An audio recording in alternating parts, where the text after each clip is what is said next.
live. So I'm going to put in the chat here. We are live. All right. So, hey, everyone. All right. We're set up. Vince Throden, shout out. I'm here with I'm here with Curtis, and we're watching Luke versus Hispanic Potato, or HP for short. Curtis, how did your week 1 go in the league? Yeah, my week one went well. I pulled it out against a very scary defenders team that was going three wide with Immortal Hulk. So I felt pretty fortunate to get out of that one alive. Nice. 3 wide with Immortal Hulk. Who else did he run? Doctor Strange and Ghost Rider. It was a defenders list on Gamma and Cubes. Nice. Did he so did he like change the attack of Ghost Rider at all, like with the leadership? That's a good question. No, he used the leadership a bit for some beams, and I basically just got lucky to possess his Immortal Hulk quite early and somehow kept Voodoo alive. Right, right. And on cubes it was pretty hard at that point for him to do too much. I ended up KOing his Doctor Strange pretty quickly, and it worked out, thankfully. Nice, nice. I And you had a barn burner in your first round. yeah, I think what we tied like 18-18 or something on like round 4. Must have been like round 5 or something against Nick. He's like my rival, right? Like he beat me in final season 8. I got him a couple times in a couple competitive matches, and then he just got me this time. So I have him again next week or this week in a different tournament, smaller tournament. So hopefully I can get him back for that one. But yeah, it was a close match. Lost 23-22. It's on my channel, YouTube channel, if anyone wants to check it out. But so anyway, we have Luke here in the red on the red side. He's playing a criminal team. Ant-Man looks like Ant-Man Splash, and everyone else is a criminal. So that's pretty cool. And let's see what we got for cards. Infinity, Riots, Scoundrels, pretty standard stuff. Virus, Researcher, Struggle for a Cube. I mean, that's all uh, looks pretty good to me for a criminal loadout. He's got Advanced R&D, Brace. I like it. Mind Game. Let's see anything spicy. Mind Game is pretty spicy. Let's see. Pim Particles. That's cool. Yeah, for Ant-Man. Keep your enemies close. Yeah, so he's got a little bit of spice in this list. I like it. Let's What see. are your thoughts these days on running Research Station with Kingpin? I think that I think that it's good. I think that if you have built a team that can stagger the enemy team, then it like Malekith, I guess, since I play Malekith so much, then like it'd probably give me lots of fits. But I don't count as two. I don't know. It seems reasonable. I don't like the threat for the team, but um, it seems like a reasonable choice. What do you think? Yeah, it's interesting. It's great that all your models count as two on the researcher. It's also really slowed down since it changed as a crisis. And like you said, as a Malekith player, getting 15 on researcher is never a terrible thing for you. But, Yeah. he does have, if he was able to run a team with Kingpin and Ulick and Black Cat, even at 15, that's three staggers already. So, he definitely seems to have a plan for it. Yeah, I see that. I wonder what will come up. Let's see what I wonder what uh HP I will pull out here. Yeah, it looked Trying to like figure he it out. was playing Spider Foes in his round one game, so it'll be interesting if he goes that route again or if it was some sort of dual affiliation. It'll be uh interesting to see what he shows up with. Yeah. Let's see what happens. Not sure what else to wonder what they're waiting for. I know that he's they're both a little new. I think like they're both like less than a year into the competitive scene. So, I think that they might be evenly matched. I guess we'll find out when they play. But Luke did get a win over HP last season, so HP will be looking to get that back. Yeah, and that was Luke's. It was his first TTS league, wasn't it? Yeah, I think so. He won his first 3 games, so great start. But then wasn't able to get the last 2 wins he would need to make cut. With starting with a win already this season, I mean, like he's trying to. I'm sure he's trying to get at least 4-2, and of course get that 5-1 at least, and make cut. That would be a great second season for either player. Yeah, I mean we can't all make it to the finals a bunch of times, right? I mean, you're what is it? If you're not first, you're last. Yeah, So there you go. yeah. So I mean, we're all losers basically, except for like the what 10, 11 players, the 11 players that have won. I mean, not even that, right? Because there's people like, what is it? 8 different? Is it 8 unique winners now at this point? Yeah, I don't know. Yeah, I'm gonna look at it. eight. I think it's 8 unique players because Pat tripled up and Morgan doubled up. So there's only 8 people in the world who have won this league. Wow. Yeah, so That's yeah, that's some good company. Hmm. yeah, it'd be nice to get the dub. When I started when I like first got into the hobby and competitive, it was like season 5, just at the end of season 5. So I was watching all those the bracket games and watched Ulysses win with Black Order, and I was like, damn, I would love to just grind it out and get my name on the board basically. I guess where's the board? Here it is. Yeah. Uh, that would um that would be so sick. And then I almost did it Yeah. twice. That's so heartbreaking. Uh, Oh, yeah, that's brutal. I think I got into the game around I think season 7. Was that when Morgan Reed was playing against Liam Watts, yeah, Thanos Juggernaut Magneto list? yeah, exactly. Yeah, that was the Guardians Magneto. Yeah, so I Yeah, think yeah, that was fun. And then yeah, I must have watched yours. I think I played in season 9 and season 11. I had to back out of 10, but and now season 12 here, we'll go for it again. I was pretty lucky, I think, to make cuts both times and then got promptly kicked out by Leaf, who's another fantastic Canadian player. So definitely no shame in that. yeah, no kidding. I haven't had a chance to play a game against Leaf. But yeah, I mean, he's strong, very strong player, obviously, to make it to do as well as he does, especially with like so many different lists that he plays. He plays a lot of. I mean, lately he's been on the Convocation and Midnight Suns, but like Yeah. I've seen him play Thanos, like and just like a bunch of other things. So it's pretty scary to go up against a player who has like a um, full kit, like can play whatever they want, really. Yeah, it's really cool. I mean, you were talking earlier about the US versus Canada team tournament, and he's really a guy you want on your team if you need to have unique characters in a roster because he's probably played the more quirky ones that I don't know if I've even touched, and he's very good with them. So Yeah, that's totally fair. That's a good point. I just had my week 2 game against Throwden, so I made the shout out at the beginning, right at the beginning of the stream, because as soon as I joined, as soon as I set everything up, I said all right, and he said you always say all right when you begin a stream, and I'm gonna say all right every time I begin a stream, and I might shut him out every single time now. It'd be pretty funny.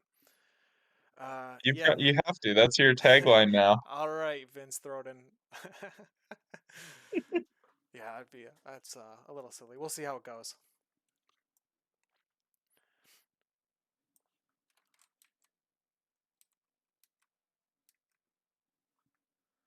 I wonder what's happening here. He hasn't got his list out. Maybe he is he in the lobby? He's not in the lobby. All right, so let me send a message to Luke, and we'll see what's going on.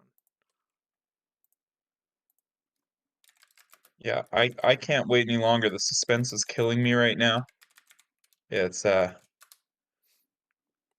I love to see it get started because Lou's fun to watch. I watched a few of his games. They were streamed last time.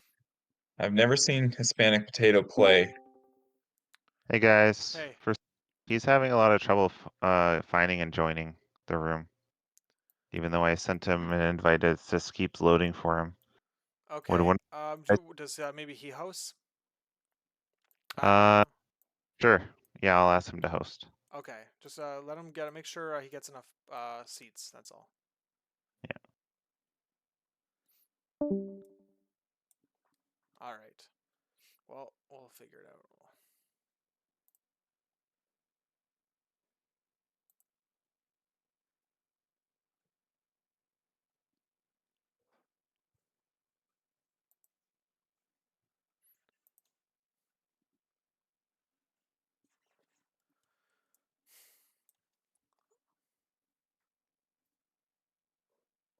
We're just gonna need to get a new setup here. Might as well back out of this room. Yeah, sounds good.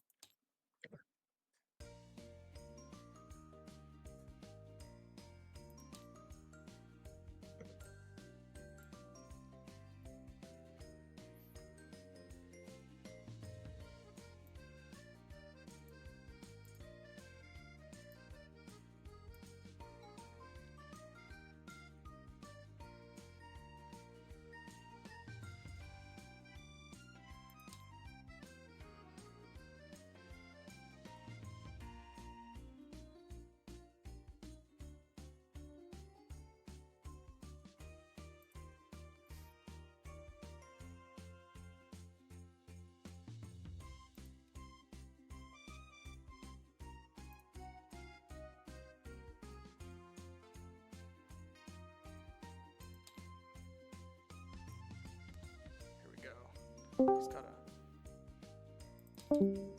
He's got a game up. I just need a password here. There's no escape.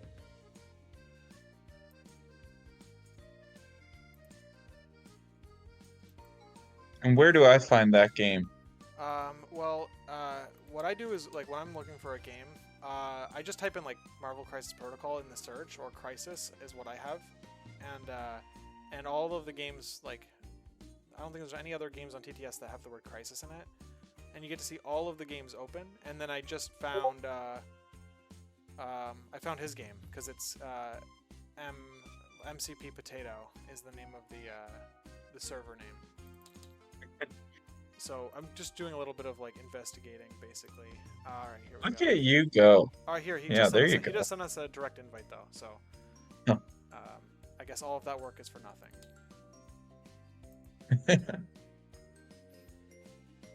That's better. Then I don't have to type in a password on stream. Yeah, that's good. You wouldn't want anyone jumping into this game. It's I mean, you never know okay, with we're loading. this community, right? They're just crazy. I know. Everyone is so mean to each other. All right, here we finally go. Let's go. Let's get this game on. I'm excited. Turn on stream review. There we go.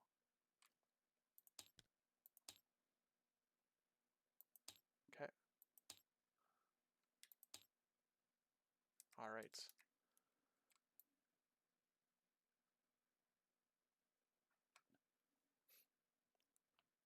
Just getting a little bit of lag, but I think that they're working through it. Just gonna get a look at loading and stuff. All right. These little inconveniences are a small price to pay to be able to play my favorite game against anybody in the world. It's pretty cool. Like that we Yeah, can just do it, this. it's crazy. I mean, I've got three kids under 6 years old, so I'm not able to get out of the house too much on weekends or, local game nights. So when they go to bed, TTS fires up. That's how it works. Yeah, that's so nice that you can play like a game that would typically require a lot of effort to set up in a matter of minutes. No, Super, exactly. so sick. And I'm a like I am just not a good painter as well. So, sometimes like I played a lot of A-Force and She-Hulk is by far my worst painted model. So, putting her on the table, it's kind of embarrassing sometimes, but we don't have to worry about that on TTS. Yeah, no, that's right. They did a good job painting the models on the mod here. Oh The yeah. the That's pretty funny. Yeah, I when I joined the when I found out about tabletop miniature gaming, I was like, oh, I guess I'll have to paint them, but like it'll be my least favorite part of the hobby. And now it's probably, I mean, it's the most rewarding part of the hobby for sure. Like the fact that I can just stay, I can look at hours of my time and uh, and look at all the characters I've painted, um, and uh, and I just think it's super cool. And so it's weird how like the thing I thought I would not like has become the thing I like probably the most. Yeah, that's really cool. And it is great how many parts of this hobby, attract different people and use very different skill sets or parts of your brain. I find that too is just getting better at it has been good, even though I think my best work is probably still below average at, it feels good to not be embarrassed by it anymore. So we'll call that progress. Nice. That's that's funny. Let's see what MP has got here. So he's got spider foes, and looks like with some splashes, half his roster's spider foes, half splashes here with like Angela, Beta Ray Bill, Ghost Rider, Sabretooth, and Bucky. So he's really just looking to utilize the leadership. Looks like get a core of three, maybe three spider foes on the table, and then play some spicy picks. Let's see what he's got for cards. Yeah, couple of Pierce characters with Sabretooth and oh maybe that's it. Yeah, it's definitely some interesting picks. I'm really curious what he goes with here because it looks like he's got, a decent variety of center grabs and terrain and some scary models like Cosmic Ghost Rider, who potentially does even more damage under the foe's leadership. So definitely curious, what comes up. He can probably play a fairly scenario focused list or quite aggressive, but judging by what he's brought, I think he's got Cosmic Invasion, Demons, and Scoundrels. I mean, he's all over the place there, so I think he's relying on a pretty flexible game plan. Yeah. Cool Here we list. go. We got the ride. We got the roll off, and Luke has won the roll.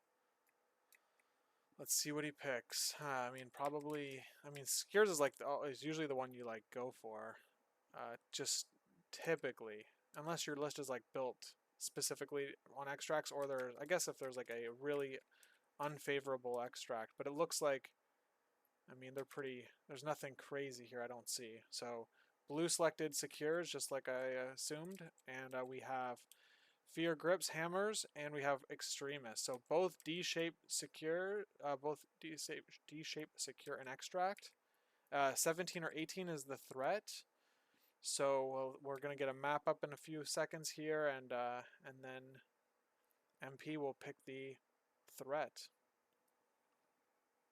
Yeah, it's a really interesting combo. I mean, on the surface, it seems like a very scenario friendly combo that I think benefits Luke, but you know, Izzy's also got a lot of good models for D shapes here. I mean, between Rhino, Cosmic Ghost Rider, even Angela there, he certainly has no shortage of options to play this shape and this type of extract well.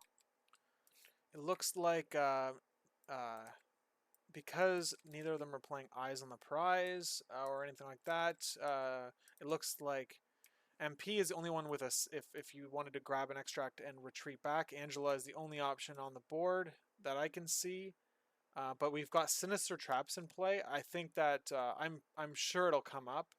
or like I think it's hard to say actually now um, because it's you're kind of you might be screwing over yourself.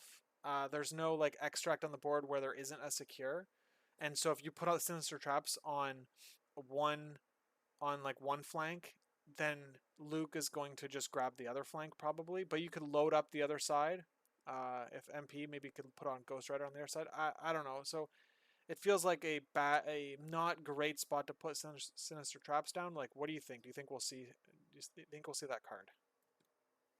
Well, I think you're right about the shape.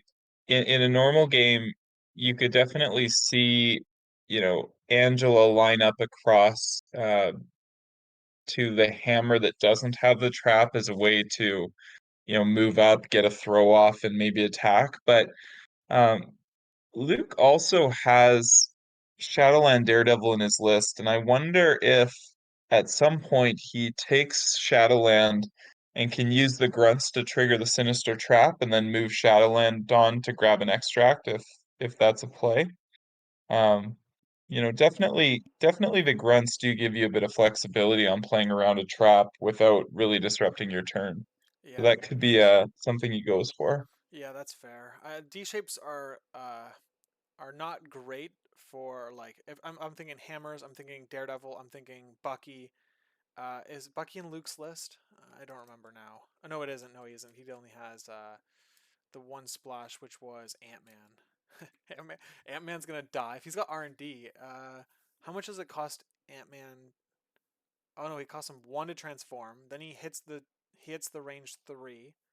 So he moves up, pays 1 to transform, hits the range 3 for free, and then gets an attack off. Or he could um, do something like double move, flip, teleport onto a back point. Uh, but Yeah, if they're equally deployed, it means he can't do that without getting punished, I guess. So uh, we'll see. Yeah, it could be interesting. That is a classic Ant-Man Syndicate play to get to a back E or D with your last activation, but I don't know. There's a lot of counterplay, especially if the potato is aware of it here, but we'll see. We'll see what comes up because this is also a scenario where we could see Cosmic Ghost Rider and Winter Soldier on Izzy's side, and that's pretty scary when you start playing hammers and have CGR to hop around these D shapes and Bucky throwing 5 dice, multiple attacks a turn. It could be interesting. Could be very different games, or he could go more of a Rhino well laid plans Angela route and try to play the scenario a bit more. Definitely be interesting what he decides to go with here. Yeah, I would be worried about like bringing Ghost Rider onto the table here with hammers because it doesn't like help him that much, right? Because he can't you typically he won't be able to pick them up, and so it only hurts him, I guess, in that way. But the D shape does benefit Ghost Rider because he can easily pull people off of the objectives, and he's very fast, so that benefits that helps him win on the D scenario probably better. But there's definitely trade offs there with bringing Ghost Rider. I wouldn't bring Bucky here just because like you can't shoot another secure from a secure. And it's like if what's Bucky gonna do? Move off of the secure and then shoot someone else, or he's stuck on an island on a secure. Here we go. They did pick 18. MP picked 18, and let's see what we got for teams here. 5 wide for MP. No Ghost Rider. We got Angela and Bucky here as the splashes. Lizard, Auk, Goblin. Did he play Well Laid Plans? He played both. Alright, my volume is a little bit low. Let's see if I can fix that. Here we Yeah, we go. got Sinister There we Traps go. That's and probably well-laid better. plans. All Perfect. right. Hey, Ben, I hope is the volume better? I just turned it up on my stream for me. We don't want to hear Curtis. I hope I can speak over Curtis. That's the goal. All right. Cool. All right, Curtis. What do you think of Luke's team? Yeah, let's see here. So we've got Bullseye, Hood, Rhino, Ulick, and Shadowland Daredevil. Yeah, very interesting. So he is going with Shadowland's leadership here. This team is going to get pretty scary with rerolls and hammers, I think. Ulick he starts hitting pretty hard with the extra dice, and then Hood with his rapid fire, even Bullseye. And I've played a lot of Rhino on hammers, and when he picks up a couple of those things and can get his robbery going, he starts hitting pretty hard as well. So I like this Shadowland choice, and again, bringing Shadowland on a scenario where he may run into a sinister trap, I think is a pretty cool idea. Yeah, it does look like classic Daredevil Dizzard. The I mean, obviously new and I think improved with the Rhino. I remember when season well, it was season 8, right? Right, or the first half of season 8, where it was like a 20% something. It was like CS players in the league because Shadowlands just came out, and everyone was loving that reroll on rapid fires. And yeah, it hasn't I don't see it as much, but it's cool. It's and there's no like kaiju here, so hopefully this is a pretty I mean, this is a pretty cool game. There'll be lots of positioning decisions that'll have to be made. They both chose fast characters. Let's see here. Let's see. I would say MP chose faster characters in general, with like all of the medium base, medium movers, except for Bucky, but he has like an unlimited bounce, Hydro Tactics. Rhino's fast. Ulick's pretty fast, but the rest of them, I guess, are just regular standard movers. So we'll see how he plays that, knowing he might have a difficult time rotating around the board with them. Hopefully he can. I guess like his plan would be to kill anyone that shows up on these points. Yeah, Yeah, the D's are definitely interesting shapes for models like Hood and Bucky. It is a bit more awkward for them to have a back point they can stand on and start shooting, but um, we'll see kind of where they choose to position because I find that models like that are also totally fine sitting on the back point and, scoring 2 points every round and kind of saying, if you come at me, I can blow you up, and if not, well, then I'm just going to sit here and score. I mean, they're not very high threat models, which I think helps that. And so, yeah, we'll see kind of where they choose to position them and if they can get the most efficiency out of these hammers and their leaderships. yeah. The hammer on a rapid fire character with Daredevil. I mean, sounds like a good time. And then So Bucky. it looks like, Go ahead. yeah, yeah, I think, the board layout's interesting. I think Izzy may try to get Angela over on the side here with the Fisk trailer being a size 4 and having another size 3 next to it. Well, and even another size 3 tank there. So he may decide he may decide to look at trapping the Farhammer and placing Angela there to um, either take it safely with Angela himself or force Luke to come up and grab it and then probably take a size 4 throw and an attack to the face. So um, there could be some interesting scenario pressure Izzy can put on him early in this game with using sinister traps. Yeah, I like Daredevil on one side and Ulick on the other, because Ulick deployed directly across from the hammer on the midline will be able to hit the range too, and he has damage reduction. So he's gonna take maybe one damage probably, and then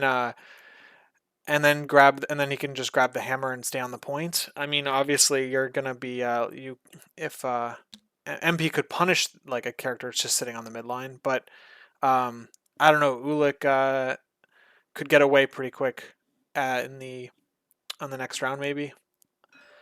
Here we go. He's got Daredevil on his right flank. He's got the ninjas. Oh, so he has the ninjas in the back middle though to pass the hammer to either Hood or Bullseye. So Yeah. it's going to leave an opening for a Sinister Traps to be played, um, at least on this side for sure. Like without with I guess whatever side Ulick doesn't end up on. Yeah, and he was measuring 3 when he was deploying Bullseye and Hood. He was measuring 3 off that center hammer. So Definitely seems like the play to pass it to one of them. I mean, he does have R&D in his list too, so Ulick will also be able to punish Izzy here if, you know, if Izzy hangs somebody in the middle, Ulick will probably get two attacks off on them, so that could be interesting as well. How could? Oh yeah, with advanced R&D and then his leaping ability, Yeah, crushing leap. Yeah, he could. But looks like Ulick is he isn't committing him to a flank at all, putting him in the middle. All right. We've got Goblin off to the just left of MP side. Lizard straight away, straight back from the right hammer, and on his side, Bucky in the middle. I mean, it seems like a good idea to put the hammer on Bucky. Angela on the other flank. So he's got two. Yeah, I see the plan here, the thinking. He's got two characters um, that can grab that hammer. It looks like he's putting. Oh, that's Auk. I thought that was Angela. Okay, so he's putting Auk on the right mid flank, and he's probably going to put Angela on the bottom of the screen here, his left flank, which means he's got Lizard on the right, Angela on the left, and he can be pretty a little more flexible with where he puts the traps. So I think I like your idea now that I'm seeing everything kind of map out. I like the idea of trapping the one with Lizard there, and basically forcing him to grab the hammer, which means Angela can do a move up, throw size 4 terrain because he will be out. He won't have brace yet up yet. Or, I mean, yeah, brace with the hammer too. yeah, It costs 2, and then he gets 5 damage that Daredevil has to dodge if he's the one who grabs the hammer, which looks like it will be. And then you're yeah, already like he's already at risk of dazing turn 1, and that's without the doing the attack yet too. yeah. And the other play he has here is if he does trap that top hammer, um, I think Lizard can get there in one move in order to trigger it. If he Oh activates yes, yeah, Lizard last and Lou hasn't grabbed it, especially with his healing factor, I think it's a pretty low risk play for him to just trigger his own hammer and go stand on that point. Potentially gaining two hammers here, at least doing a lot of attrition on the bottom while securing the top. Especially if Lou just kind of decides to ignore Lizard there. Um, there could be a real fight for that bottom hammer while Izzy kind of holds the top point and his back point without too much contesting. But Lou also has Rhino over on that side, and so at any point, um, Izzy didn't bring Rhino. He does have well laid plans though, so it could be pretty interesting. Two very different ways of controlling extracts, and definitely some teams that look ready to start shooting each other. yeah. It should be a pretty interesting game how it plays out. This is cool. Ben says to trap your home hammer. That's why we don't listen to Ben. But there is the suicidal toad play where if you trap your own hammer and then pick it up with toad, it doesn't trigger, Right. but that hammer technically keeps the trap. Yes, yeah, I've heard about that. Yeah, and Yeah, then so doesn't the new Auk, or there's a new card coming out that lets you for a round. It lets you place down, choose where you're placing your dropped extracts, and it's within 3 or something like that. yeah, that's right. And so I don't know, there's some shenanigans that could happen, but he traps the bottom hammer where Angela is and Daredevil is. I like that because it looks like unless Luke goes with Hood first, and Hood even has a tight walk to make it, or I guess he could go with Ulick. I don't know. It definitely is gonna have Luke questioning all of his decisions he has just made when he put his models down, which is Yeah. that's a great thing about traps, is that it completely throws off people with turn 1 games, or like ideas of what they envision for their team at the end of a round. It just completely messes that up. Yeah, this will be interesting. I think if it were me, I would probably just go grab that hammer with Ulick. I mean, Lizard isn't really going to pose a big attrition threat, although what size is Lizard's push? He might get a cheeky one there to go win that point. Um, I don't know how comfortable I'd be just running Hood up there, but with Lizard and Ock, that team's not too scary on that side. I think I'm much more worried about Angela here if I'm Lou All and right, not so Lizard. he's grabbing the hammer with the ninjas.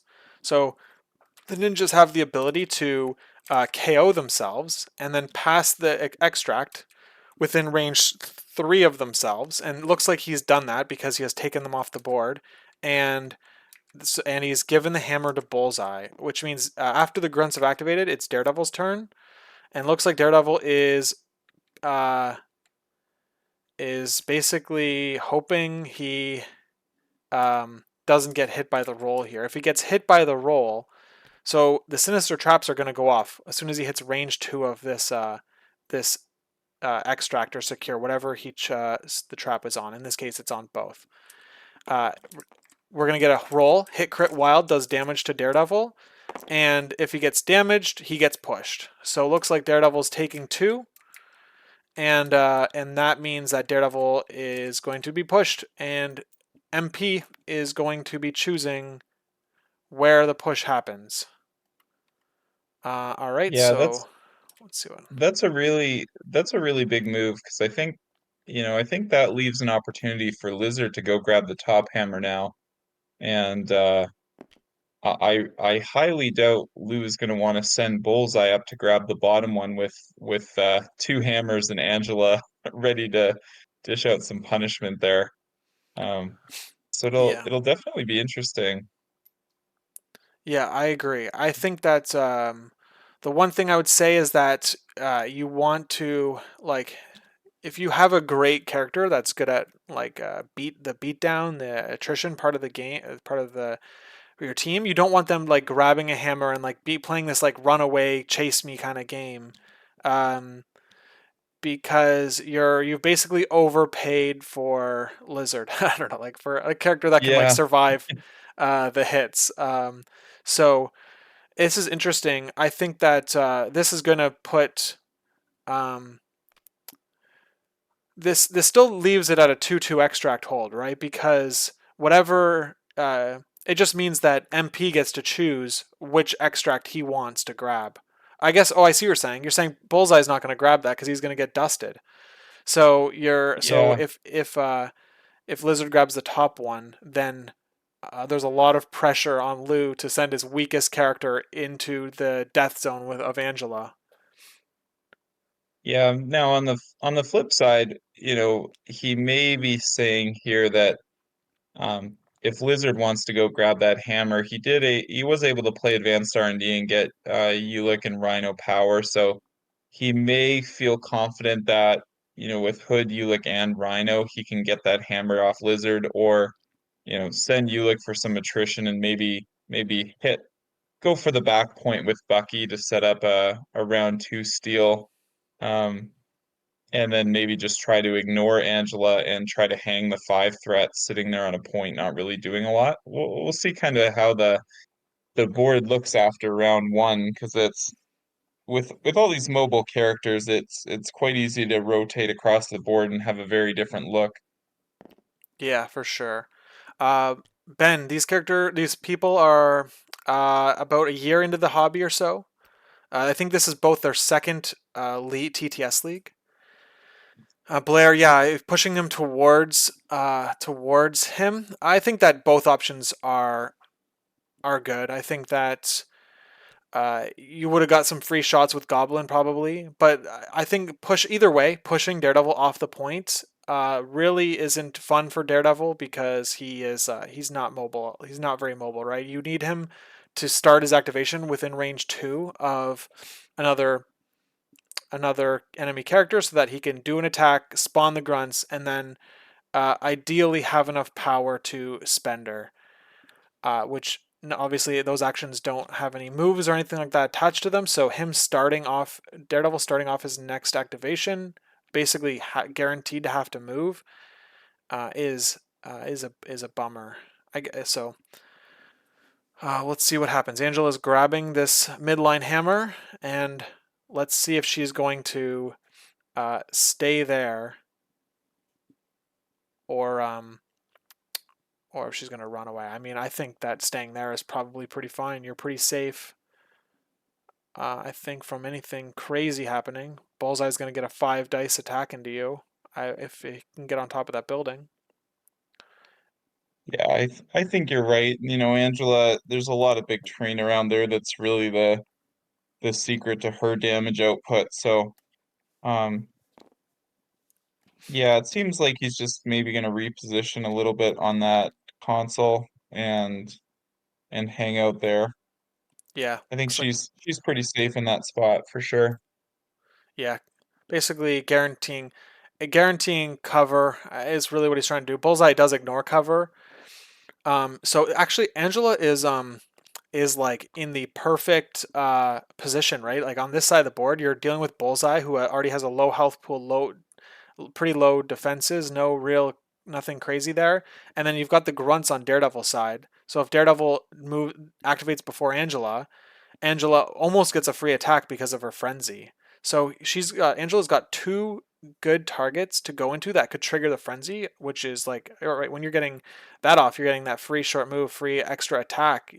You're almost doing as many attacks as both Bullseye and Daredevil are in a round, and you've got a hammer, increasing your chances of all this frenzy going off as well. I think that she's like in the he counter deployed Angela like perfectly, basically, is what I'm seeing. Yeah, and she also, you know, you can't re-roll dice into her, so she also totally voids Shadowland's leadership, which is just another good thing for her being able to probably pull out that 2-on-1 on that side now. Looks like Lou's gonna go Hood here, and I think he's probably feeling like Auk and Lizard aren't posing enough of a threat to, you know, to maybe waste Ulick going up there. I think he probably feels like Hood with a hammer is good and has a bit more flexibility what to do with Rhino and Ulick here.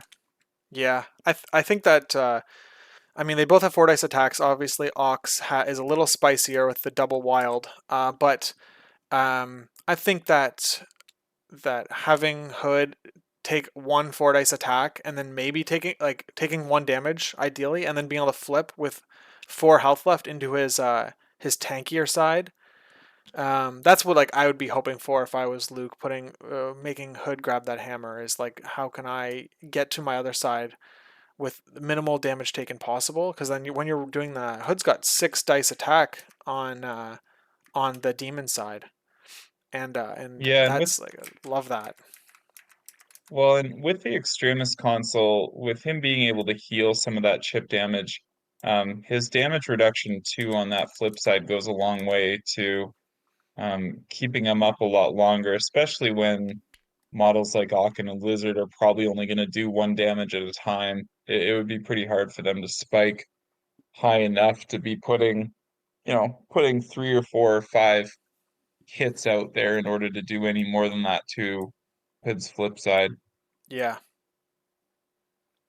Now, I haven't measured this range. Is Ulick able to make a medium move and then do his crushing leap all the way to Izzy's back point?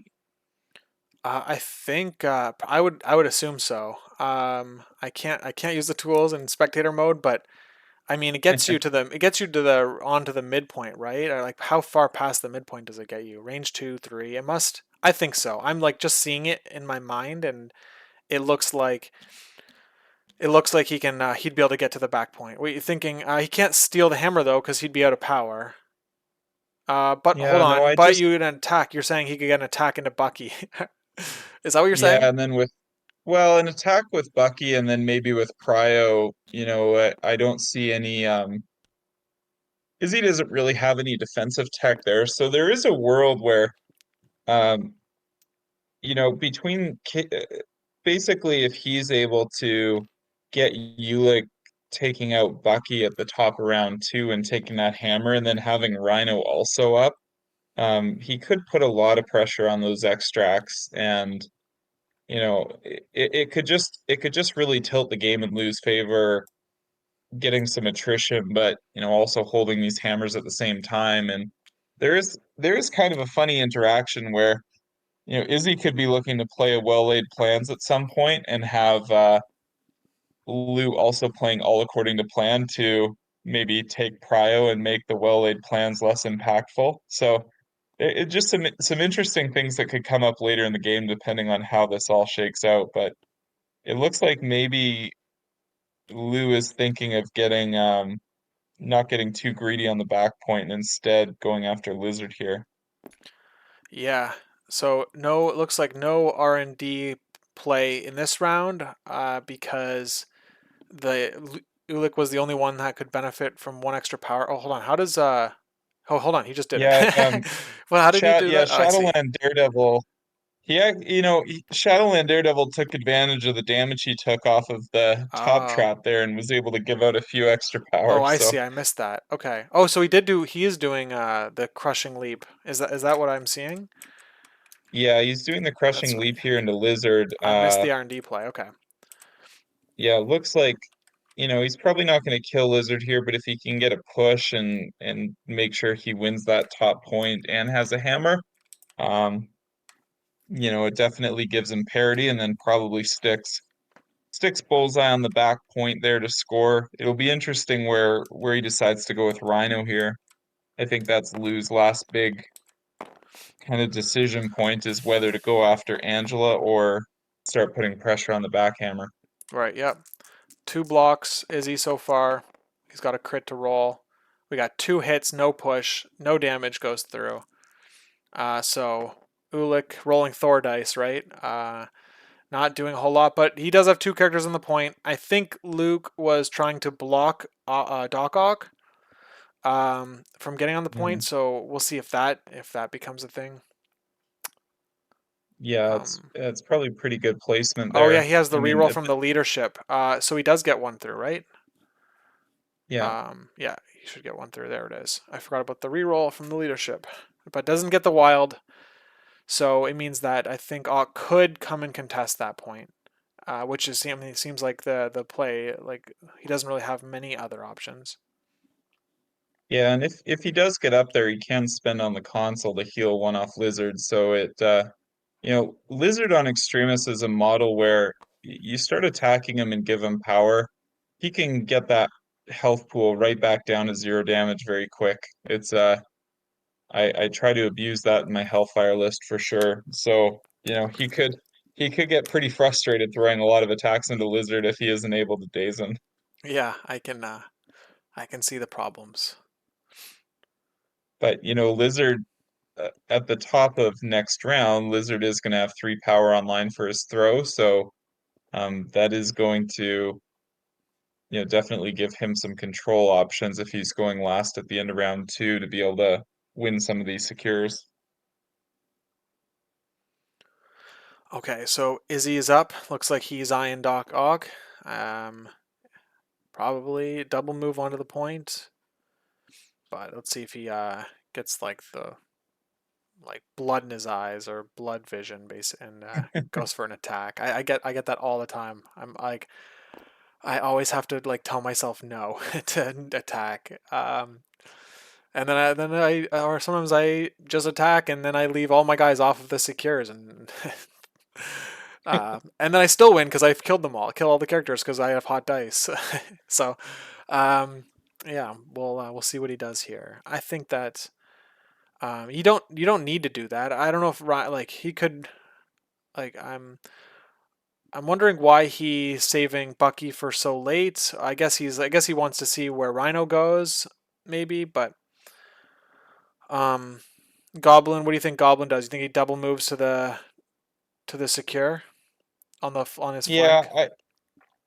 I think he probably needs to go across the board and get into the fight. I think Angela, I mean, not being affected by the leadership, I think Lou has to rotate Bullseye over to the back console, so I don't think there's much point in sending Goblin into a 2-on-1 against Shadowlands. I think um, between Ock and Lizard, they have good control and the ability to throw Lou's team off points, but he's probably going to get Goblin over there to maybe put some incinerates on a model like Ulick to make him a bit easier to take down from some of the other Fordice attacks. And even Bucky, depending on his positioning, he may he may elect to have Goblin get on the back point and maybe, you know, have Bucky try to position in a way to get a little further up and get some shots off in the next round. Right, right, right. Yeah, Ben, is it, he says, is it my hot dice or is it my Mal? I mean, can you imagine when I get both? Like, oh my gosh, it's when you roll, it's Angela. Yeah, yeah, it's not Carnage, it's Angela. Yeah, when I roll hot with Mal, oh my gosh, I'm like a kid at Christmas. Like I just like get giddy and like, oh my gosh, it's so I can't control myself. Anytime there's more successes on in your dice pool than the amount of dice you rolled initially. It's like it's crazy. I freaking love that about this game. It's just so freaking wild how you can get I got 7 damage, but I rolled 5 dice. It's so Yeah, cool. e- everybody loves playing against you when you do that. It's great. So it looks like he did just double move Ock and then heal Lizard. Oh, nice. Yeah, that that just seems to be what happens. You know, Ulick sometimes Ulick can be a little unreliable with his dice, and you know, all he's really done is give Lizard an extra power for the next round for his throw. So, um, yeah, it'll be interesting now. Okay, now he is going with Rhino here, so let's see what he wants to do with them. This is a big decision here, I think.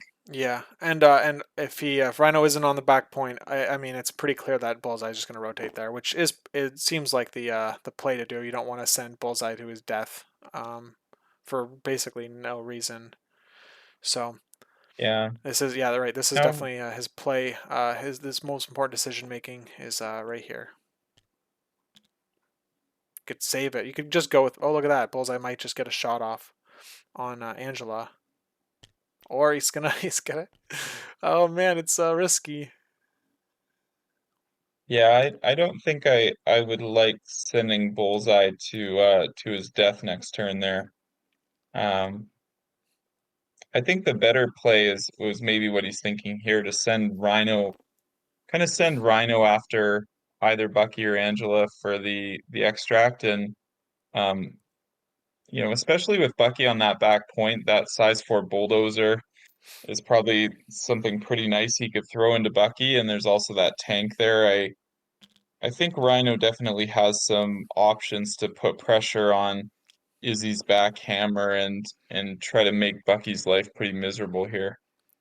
Yeah, Ben, I agree that that if he goes with Bucky last and Rhino's in a range to shoot him, it's not a good idea. And I have done stuff like things like that all the time. I always forget when a model has aggressive, and then I pay for it. It's just so easy to see the target and be like, well, I'm gonna shoot you, and then you realize, oh, I'm gonna aggressive now, and you're like, all of my plans are ruined.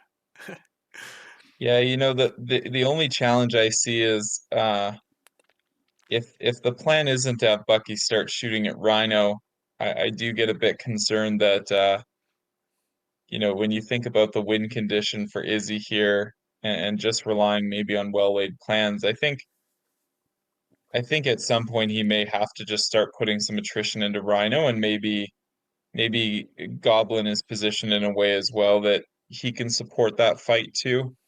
Um, Yeah, yeah, I'm not sure what the best play is going to be, but I do think Angela will have that side held down well enough, and you know, the tanky control characters Izzy has up top, I think are enough to um make it a bit annoying for Hood and Ulick to secure that point. So he's going with Goblin here.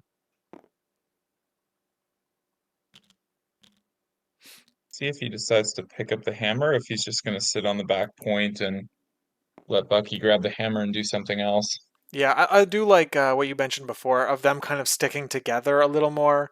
I mean, they are with the incinerates that Goblin can put out, and Bucky being able to, if he gets like thrown off the point or something, Goblin could just like move to within range two of Bucky, and it would help Bucky like hit that Hydro Tactics to get around it. Like that could be the case. Let's see where Rhino goes. I mean, When I play Rhino and I've got, of course you bring this as a robbery. I like want to play that card as soon as I possibly can, and Yeah. it doesn't work out actually. I like I have not had success lately playing Rhino. I'm just got to get more practice, I think, but I guess I played it on a Spider Woman, right? So that's I guess probably gonna tell you what you need to know. She like immediately stole it back like next turn. Yeah, I mean, I've really liked playing Rhino in my Hellfire list, and I find I like sending him at the squishier models that are holding extracts on back points. Um, he's just very good at getting in your face, and sometimes just the literal size of his model, it can distract people into thinking he's a much bigger attrition threat than he is, and he really puts your opponents on their heels sometimes if he can put that pressure. But I like what he's done here. He's kind of kept Rhino in a position where he can go after Angela's hammer next turn, but at the same time, it'll be interesting if Izzy decides to choose violence here and start shooting him, especially given that even if Rhino does aggressive onto that point, he's not going to win it over the two of them. So yeah, I'm curious what he decides to do here. I think that if you're already in range 5 of Bucky, which it looks like he is, a move in range 5, I think that he put Rhino a little too far back to see Angela. The line of sight looks a little too tight. So he's gonna. I guess it just means that if he wanted to attack Angela, he would have to start with um, the range, the push. Um, but of course, if Bucky attacks Rhino, then now we can attack Rhino because he's got two characters on the back. I guess I missed that Yeah, when I was thinking about what how this turn is going to go out. But yeah, Rhino can come up towards him, and like and he'll still win the points. So I guess getting damage on Rhino since he's going to take your crap anyway, it's probably maybe the play. Looks like he's opting to just stay on the point with a remove after that. We'll see if that's the end of the round. yeah, it'll be interesting because I think if I'm Lou here, if you can have Rhino just move and play robbery next turn to throw Angela away and then maybe retreat a bit, it's going to be with Angela that far out of play, it's going to be a bit tricky. But yeah, I'm not sure what path I would have chosen. I think, sometimes when you're playing the list Izzy's playing and Bucky's holding a hammer, sometimes I just start shooting at models like Rhino, knowing that I really just want to get him off the board as soon as possible. Yeah, But uh, you know, powering up Rhino, he can get to 10 power pretty quick and do some awful things. So, I certainly respect not shooting at him as a decision here. right. Yeah, for sure. Okay, so round two. Looks like they don't have their scores in yet. But it's tied. So Izzy's got the lead, right? By what's 4-3. Yeah, 4-3 here. All right. Let's see if they. Lou has disconnected. All right. So we're maybe a lag out. Hopefully everything works out here. Goblin not taking the hammer seems odd. I mean, it seems like a. It's like if you bring Bucky on hammers, it seems like you put the hammer on Bucky. 5 dice. You go from a 16 dice turn potentially to a 20 dice turn, 4 extra dice. Got your back is even stronger. Bucky seems like the I don't know, he's got to be the probably one of the best characters in the game to have a hammer. Yeah, and honestly, the bigger thing is I think with playing well-laid plans, you don't want Goblin to spend a power in round one and then have it cost four for him to play well-laid plans. Right. So, he's gonna get that card active a lot sooner with I think his decision here. All right, It's Luke's kind of the back. thing with hammers, it's easy to forget, right? Yeah, it is very easy to forget. It's definitely one of the most like I think it's got to be one of the most forgotten rules in the game. Everyone's just so excited to throw the Yeah. extra dice, they're not willing to pay for it. Or yeah, it's so easy to forget. All right, So so it's go ahead. oh yeah, it looks like we're back. It's interesting here. I know, there's a couple options. I think I would probably be going with Rhino first. Um, and the two options that I like here are either going after Angela's hammer or potentially going aggressively, doing Rhino Stampede. And you can potentially go after Goblin with some attrition and then rob Bucky.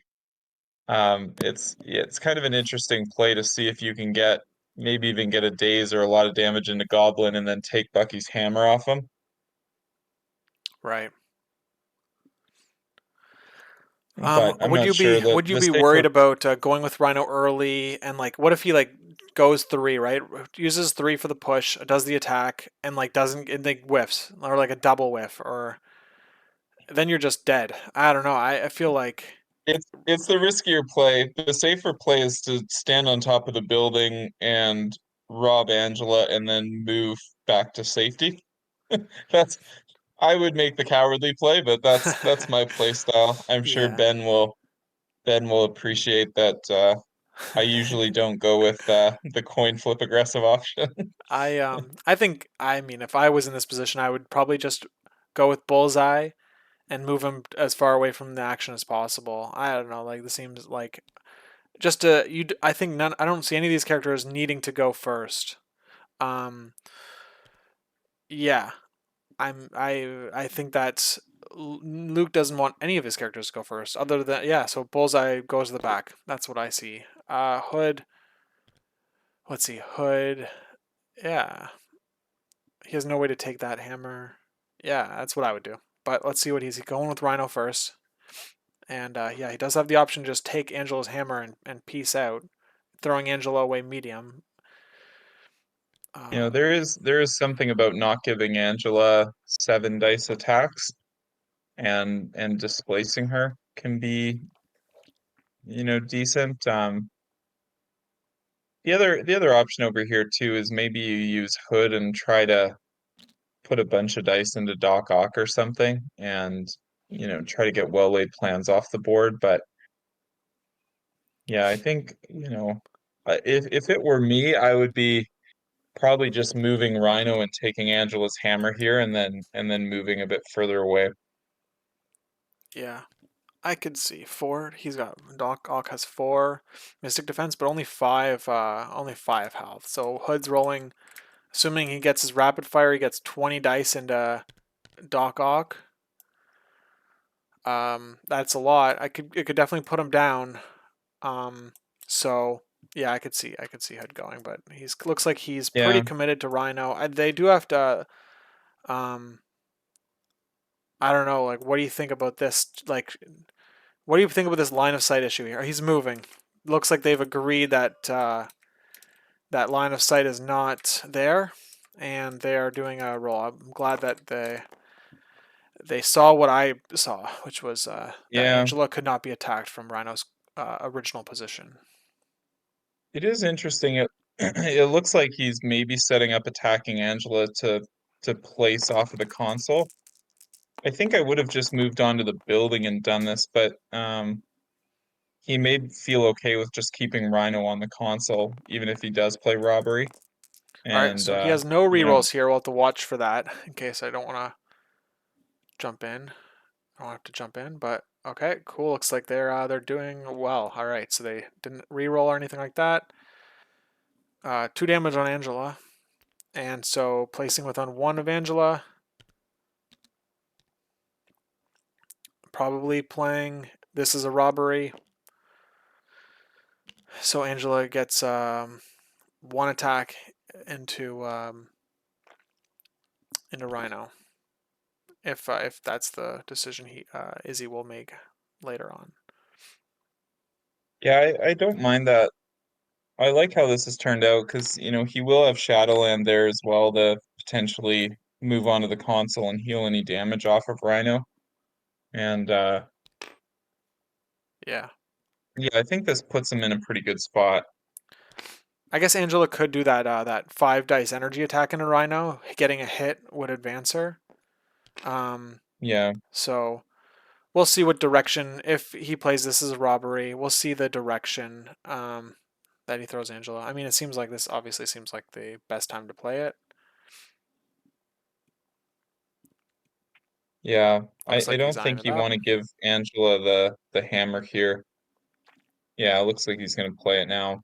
He does have, this is going to leave him with 2 power left, which will mean he can play brace against a throw from Angela. So the attack, I think the attack, it definitely giving him that extra 2 power was a good number to hit Yeah, for him there.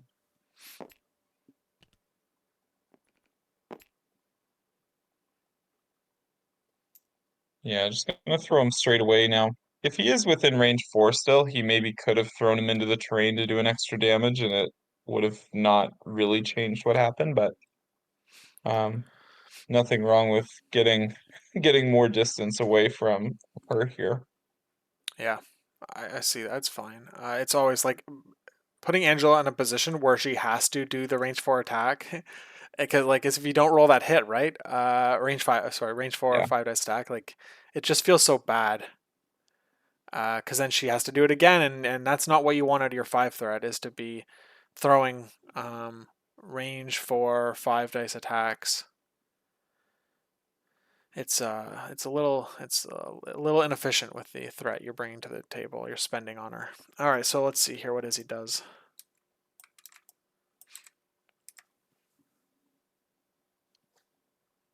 You could just burn. You could burn brace.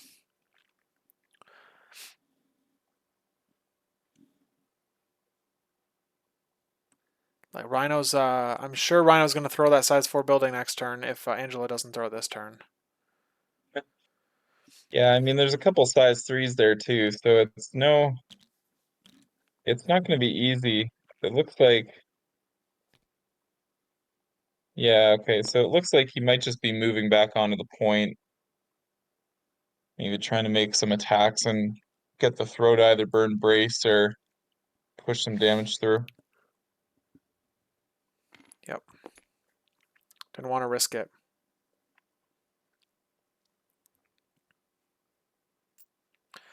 She can do the spender. You add dice, right? See you later, Ben. Thanks for stopping by. Because you're getting, what are you getting? X amount of dice. You're getting 4 Yeah, dice plus plus the size, size. so 8 dice. And you could hit that cleave trigger, which I've literally never seen happen ever. Yeah, I've seen it. The only time I've seen it, it happened twice in She paid. she Here double we go. spendered and Here got we it go. both times. Oh, that's amazing. Oh, that is cool. All Yeah. right, well, let's see if it happens. I'm rooting for this trigger to go off because I've never seen it ever. And I think it's two crits in a wild. Oh, so close, but he still has what 12% chance of hitting it. Yeah, he's got a shot. Oh no, he Uh, doesn't get it. He's got the spider reroll though. I don't know if it looks like Lou's. Yep, Lou had to reroll for that. So we've got what 1 damage into Rhino. So close. yeah, Average Angela dice. That's right. That's Thor dice, right? I don't know. It's better than Thor dice. I feel like the 2/5 threats in this game are the classic, you just think they should do more than they do.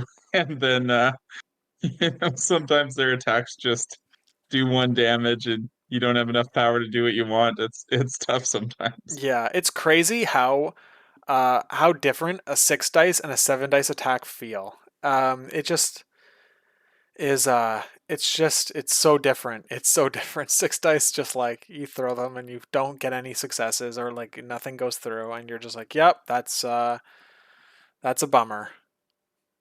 And but then Not 7, all of us yeah. play the affiliation where you get to count skulls and count blanks and have all that stuff. Yeah, it's just like an X-Men player switching affiliations and being like, "Why are my models now dying all the time?" And it's like, "Why do I have to roll 4 dice or 5 dice without blanks? Like this is crap. I'm throwing garbage." It's hard. It's hard to play characters that don't get extra successes on their dice when you've done it for so long. Angela gets a range 2 place off of Rhino from the. Oh no, Heaven's Wrath doesn't do the place. Okay, so Angela is. She must have thrown with her last 2 power. Yep, throwing the size 4 before Rhino gets to throw it. And Yeah. Brace was played, bringing Rhino's power down by 2. I think I have to check the chat log to make sure that was the case. Rhino only paid 1 power, so I gotta jump in real quick. I'll be right back. Yeah, sounds good. Yeah, I think that was a good call to use brace there. That You won't be able side to or would hear. I won't be able to hear you, or the stream won't when I'm until I come back. sounds good. Hey guys, Hey, Rhino should have paid an extra power for Brace because it's a tactic card and he's holding a hammer. okay. All right, Sorry, thanks I'm guys. not. This is my first time playing hammers. No All right, worries. cool. All right. Luke just said it's his first time playing hammers, so there's that. Oh, So yeah. All right. Well, I'm glad we caught the first one. I think what was the first one, which means that we should be able to. Hopefully, they can watch that for the rest of the game. All according to plan might be pretty complicated, right? So yeah, yeah, right. With all the hammers. Now this is kind of interesting because that Rhino, maybe he takes some shots from Bucky here, but he's relatively safe. Same with Bullseye. Curious how anxious they are to start resolving the top of the board there. yeah, I think that unless Doc Ock goes down from like Hood or something, I think that whoever goes first up there is disadvantaged. But I mean, Hood could easily take out Doc Ock, and then all of a sudden the the then Luke would be advantaged probably, even though he went first up there. But Ock Yeah, has it depends on how hard Ock can hit too. I mean, I guess that's all. There's Marvel dice, right? Well, one option here, he may just decide to double move Hood back to the back point. right. I can see that. The I both of think it, them. It means that the other 2 characters, Lizard and Ock, can't get him with a yeah, single move but attack or anything. I think he is deciding to go after Doc Ock here. He's kind of taking the higher upside aggressive play, and he's going to get a lot of power on Hood here, which will give him some options for all according to plan. So I definitely like this choice. It's I think retreating or attacking neither are necessarily good or bad. They're just kind of different. Yeah. All right.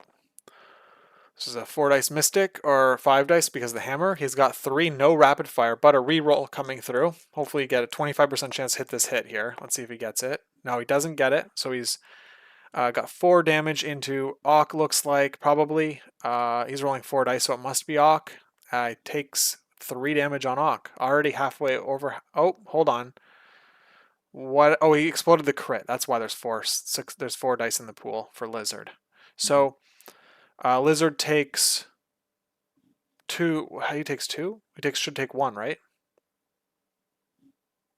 Yeah, I'm not sure who he attacked because they were looking at Doc Ock's card. Was Lizard already at 1 damage? No, he healed. Uh, How did Lizard gain 2? Is the damage reduction a oh May? yeah, yeah. I think well he did Oh, I four see it. into one success. Yeah, so that would be okay. I'm just bad at math. That's the problem. Okay, so yeah, it's 4 minus 1 is 3, minus 1 more is 2. Okay, so we have a second attack action. It looks like into Lizard. Let's see if we get Oh, he's doing a spender. okay. So this will deal damage to Doc Ock. Spender on Hood. Don't see it very often. 6 dice Mystic.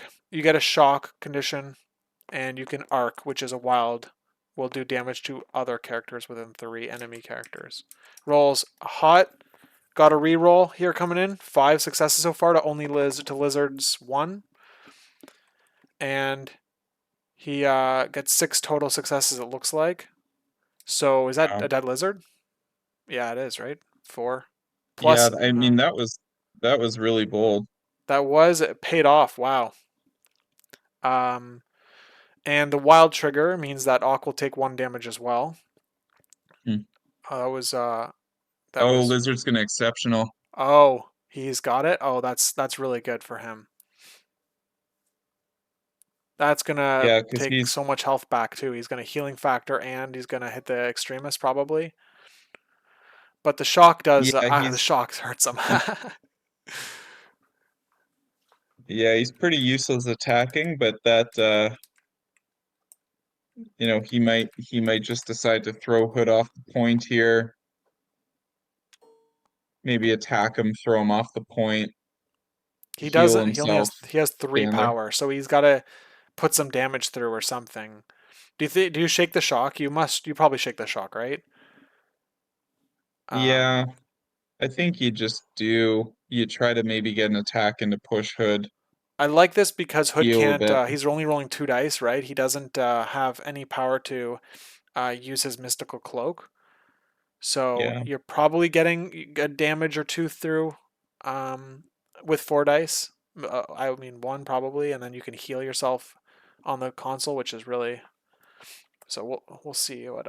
I think he does need to go with Lizard now, though. Yeah, potentially the really aggressive play here is you move Lizard and try to throw the size 3 into Hood and put a bunch of damage into him before he can flip. But I'm not sure. He doesn't have a lot of attrition on that side, so you know, maybe there's an option where he throws attacks Hood and throws him towards Bucky even. Maybe Bucky can hop onto that or you know, move on to the top of that bulldozer and get in range of Hood. But yeah, I'm not sure. A lot of options on how to resolve the top there. Yeah, it's interesting. We'll see. So It's Ula can just like he can go later in the round too. He's pretty safe from getting injured, and he can just like double wild and hit both those guys off the point. So yeah. let's see. What's the short mode? He's looking for the throw on Hood. Yeah, he spent 3 off Lizard, so he is throwing Hood. Yeah, so he's just gonna throw Hood backwards off the point, looks like.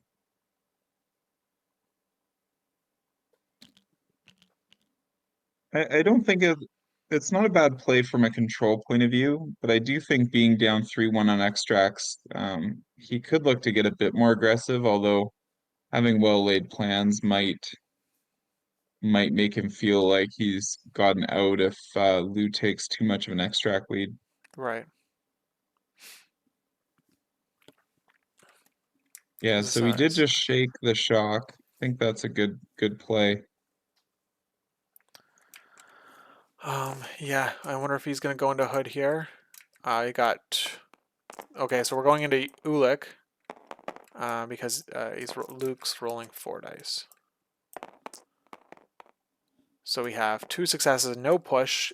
He's got a crit to roll, but Ulik blocks it all. He's got the wild push on Ulik.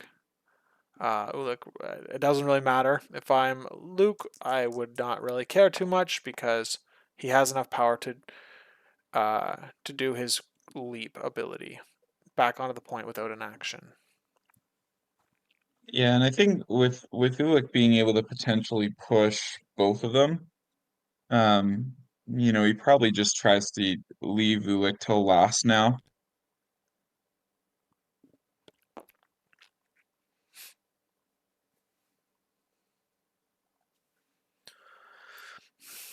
The Ulik size 3 means that Goblin, as of right now, can't see Ulik, can't target him with an attack. So it's so it's not like Ulik is like threatened in any way at this point. I would say. Unless Yeah, Bucky has range 5 there, I think it might be a bit out though. it does look a bit out. Okay, so Lizard went. He didn't. get any power from that, which means that he didn't get to use the Extremis console, which means he's still on 2 health. Yeah, I think maybe I would have tried to put a couple attacks into Hood and start rolling damage on Hood there. Um, at some point he probably has to start doing that to get that hammer off Hood and get back to some parity here. But you also don't want to put a bunch of power on these guys for all according to plan if you don't have to. So yeah, it's a bit tricky. Okay, it looks like Ulick is going right away and crushing leaping back onto the point. Yeah, he spent all his power, so he's targeting either of the characters. 4 dice physical. They both Auk and Lizard have 4 dice physical, so it'll be hard to tell without any sort of tab indicators which guy he's going into until damage is on. Yeah, he Luke seems. rolls low. Yeah, that's my Ulick seems to do that. He's got a reroll here. Oh, there Yeah, gets the pushes wild. one Yeah. through. Yep. Yeah. The important one too with the wild gets you a push in any direction, which is a pretty cool difference between him and like a lot of other characters that have come before him. Uh, Mm-hmm. very few characters have any direction pushes. So let's see here. He's got a second action with Ulick. Doesn't did he get 1 damage through? He should have a power there. I'm sure he'll there it goes Yeah. and probably just goes into Auk. Auk hoping to survive here. Have enough power to what he has? Does he have a size 3 throw, range 3? Is that how it works? Size 2. The new Auk has a size 3, I believe. All right. Yeah. So Ulick, he should be able to at least tie that point there now. I don't think anybody else is sending too much that way, but yeah, he gets a good roll here. Doc Ock rolled One no more, block, one more, so and he gets a daze on Auk, which is another problem. He got it. 4 damage through, wow. and Auk goes Yeah, down, that's and that's big. yep, that was big for the top point, and he's gonna control that point. Probably control the the bottom point as well for 6 points. It's looking like 6 points this round, um, and so we'll see. We'll see what happens with the rest of the characters. But Luke is in a very strong position, I would say. What's he got? He's checking for his throw now that he's got enough power. Yeah. He's got a Looks like size Lizard's 4 out of range. throw. So he's got a what is that? Isn't that like what Rhino can throw? Same Rhino as Rhino. Um, yeah, same throw as Rhino. Yeah. So where this gets really interesting now is he I don't know if Lou is going to have a lot of power to play all according to plan. And if Izzy does get prio here, his Auk and Goblin are going to have 3 power for well-laid plans. And so, if he does keep prio, there could be an interesting swing turn here where, um, Rhino and Hood and Bullseye are dropping their hammers, and that could give Izzy some parity depending on how that goes. Well, we'll have to see, but definitely that Auk days was big for securing that top there, and if he doesn't act, I think Hood could potentially KO him top of next turn, and maybe if Lou does play all according to plan and could take Auk off the board, then that kind of removes a lot of options for Izzy to come back in this game. Yeah, I see that. That looks like what is shaping up. And like at this point, MP Izzy will he'll have to like hopefully he sees that and knows that like actions are needed. Um, Bucky having to pay the power to pick up that hammer means he can't Hydra tactics this turn. So it's when the character can't like do their charge or yeah, I guess their charge, then Yeah. they're stuck. With one attack action, and often that leaves them off the secure. It's when you play the character and you think like you expect to get a charge every turn, and then you have a turn where you don't, and your opponent like leaves their models outside of range, outside of the threat range, giving you only a move and an attack or something like that. Uh, it's uh, it's just very sad, basically, for the player who's wanting to do damage. So I like this play from Luke, or sorry, from Izzy, and I mean, although if he doesn't kill Bullseye here, Bullseye will probably get 2 free damage on Bucky from. He'll get to do his retaliatory a parting shot twice, if he Yeah. wants to. We'll see how this goes. Yeah, it'll be interesting, to your point earlier, he definitely sacrifices a lot of dice just to pick up the hammer, which you're kind of hoping gets you more dice in the game, but we'll see. He gets the rapid fire with 2 successes. Yeah. Bullseye blocking 1. So do we have a leadership here with the reroll on the shield? Looks like Yeah, it. may as well. He's gonna go for it. Yep. And so he gets 2 damage off the initial shot. He's got 1 more chance to do 2 more damage again. Parting shot will have to happen. Well, happens um, after the attacker's effects are all resolved. So the rapid fire. Okay, hold on. We're getting in. We're getting in the actions wrong here. I'll have to jump in if that's the case. Okay, hold on. I'm gonna jump in. I'll be right back. Hey guys. Yeah. Bucky's rapid fire trigger happens before parting shot. Yeah, so Bullseye will still be there, bro. Oh, all right. Sorry. Yeah, it's I think it's attackers. All right, I'm back, and yeah, we caught it. There was a misunderstanding of the rules, but both characters have, after the effect is resolved, abilities on their attacks and on their superpowers, and the and so they were resolving Bullseye's before Bucky's, which would have got him outside of rapid fire attack range, and would have let him live. It looks like Bullseye is living because Izzy only has 2 successes to Luke's 1. Bullseye lives on 1.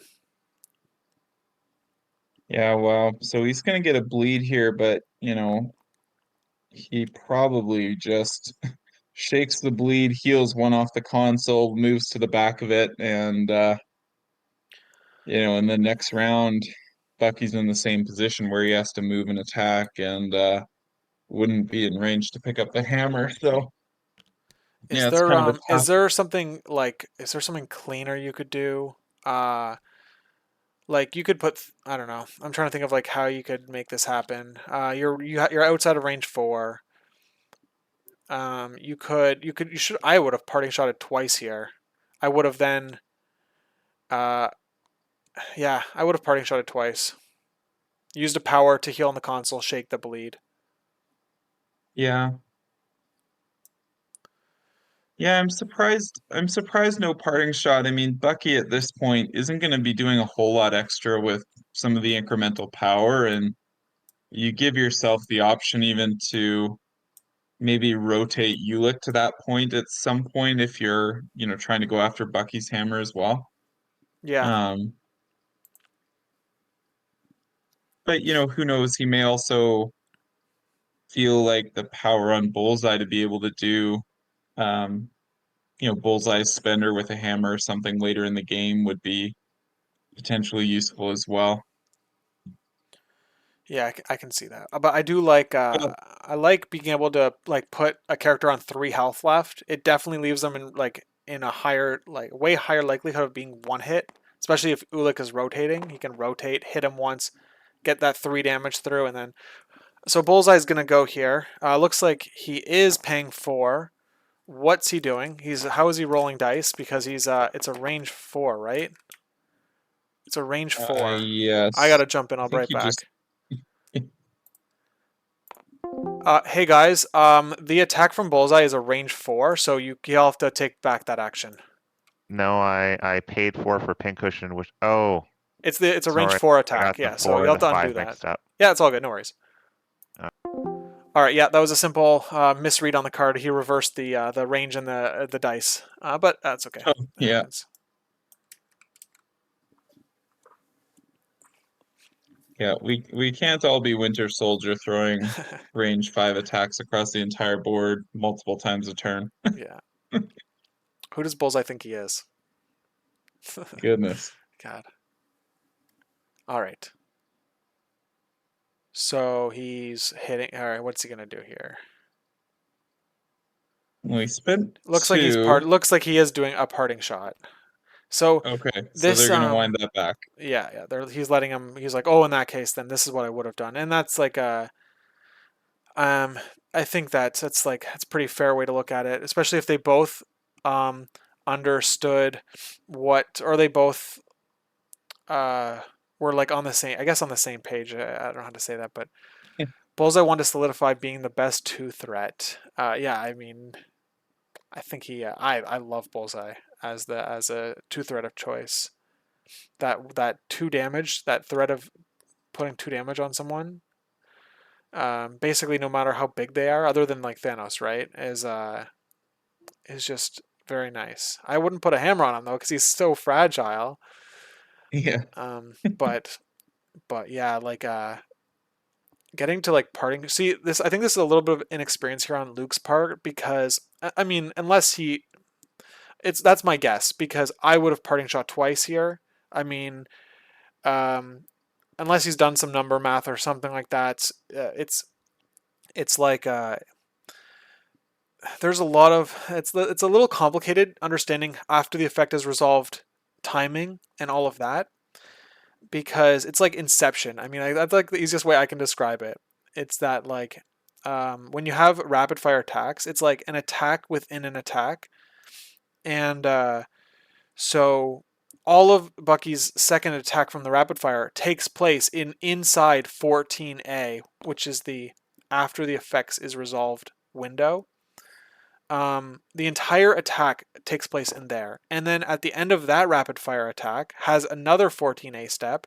So you're doing a 14A after the effect is resolved step in the attack sequence inside of another 14A after the attack is resolved sequence, which means you also get 2 14B steps in the attack sequence, which are the opponent being attacked gets to use triggers twice. Bullseye's ability doesn't say once per turn, and that's why you could parting shot twice.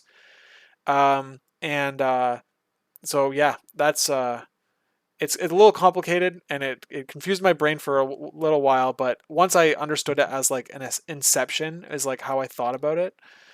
Like how you're like a dream within a dream, and Right. it's that it made it more clear in my mind. Yeah, that's pretty funny. So it looks like here, it looks like Bullseye didn't heal off the back console. Bullseye just moved back and then Goblin positioned himself and now Shadowland Daredevils moved up and I think attacked Angela for 1. Uh is now spawning. Yeah, attacked Angela is now spawning the grunts. Didn't get any damage through, but the grunts are gonna make an attack and then that I think like you said earlier, that is gonna give Lou looks like that's gonna give Lou a 6-2 round here. But it will give Izzy prio potentially for some all according to plan shenanigans unless he decides to play all according to plan and or well-laid plan shenanigans. Too many plans on each team. It's Yeah, hard to keep them straight. no kidding. It's So did Luke forget? Did Luke forget to do an attack with the ninjas? Like when they come out, they get an attack, right? I didn't see that roll. But either way, I mean, if you miss, if you could choose not to attack, I guess too. So there's no like it's a snooze you lose situation. yeah, All right, so we did see the scores go up. We went. Let's see, where is the? Yeah, Where it am I looks sitting like here? Izzy just Luke. needs to add his victory points. Sure, he'll get to that in a minute. 9. Luke went from what was it? Was that 3? Yeah, he went from 3 to 9. Yeah, 3 up to 9. 4 to 6 because he has a hammer and the back point. Yep. So, yeah, Luke is definitely in the driver's seat, I would say here. He just needs to play. He's gonna probably play the card, right? All according to plan. He's gonna add up his points. I got to make sure I watch this carefully because the hammers. If you pay with the card, if you pay for the card with any characters using a hammer, you have to first spend a power to pay for the cost of the hammer, and then after that, any power you pay contributes towards all according to plan. So he would need to pay 2 on Rhino to get 1 power spent towards the card, and one of his characters with the hammer has to pay. So here we go. We've got Bullseye paying 2 power. That counts as 1. Hood pays 1 more. That's a second. So he's got 2 right now. All right. Rhino's paying 2. So here we go. I think he's going to get caught here because Rhino just paid 1. So I have to 1, 2, 3, 4, 1, 2, 1, 2, 3, 4, 5, 6, 7, 8, 9, 10. All right, here I got it. He's flipping the card. I have to jump in there. Okay, 1 sec. Right back. Hey guys, Yep. you just played a tactic card, and Yep. you didn't pay for your hammer costs. So the characters so Bullseye and Rhino would have to pay 1 extra power, in order for you to have played that card. I think. Let's see here. See, for example, Hood. Mm-hmm. Hood only paid Would 1 not have been able power. to. Yeah, yeah, exactly. So whatever Okay. each character that pays for all according to plan has to Okay. first pay 1 power towards the hammers, and then Okay. any power after that will contribute towards your card. So let's say we'll put 1 more in for Rhino. We'll put 1 more in for Bullseye. So we'll Yeah.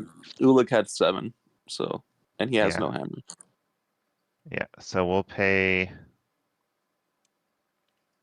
uh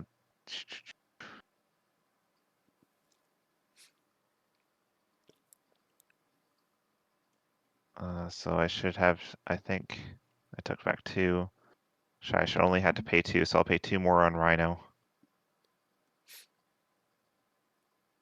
I think you're good. Yeah, I think. Cause let's see Yeah, here. I think. Ulik paid 4. Mm-hmm. Daredevil paid 2. That's 6. Yeah. And then Rhino paid 3 total. That would get. Sorry, Rhino paid 2. I'm seeing 3 power off of Rhino. So he's paid 2 more. So that goes 4. That goes to 8. And Mm-hmm. then Bullseye has paid 2. That gets you to 9. Okay, so I need 1 more. Yes, it looks like that. So I will spend that 1 more on Rhino. All right, they figured it out. Yeah. So, they got it done. Yeah, I like this. I like this all according to plan play here to try to avoid a well-laid plans of pride here. And I don't know what you would do. I would probably just have Hood put a bunch of dice into Doc Ock and see what happens here. Yeah, I think so. I think that's he has 6 health this time. Um, yeah, it seems pretty reasonable to do that. Rhino, like whoever's in the mix, basically, go with somebody who's in the mix. I think he did tab to Rhino initially before he had to change his payments. So I think Yeah. that he might be going with Rhino here. He has 6 dice or something. He's got great successes. We have 5 total. We got 3 blocks from Izzy.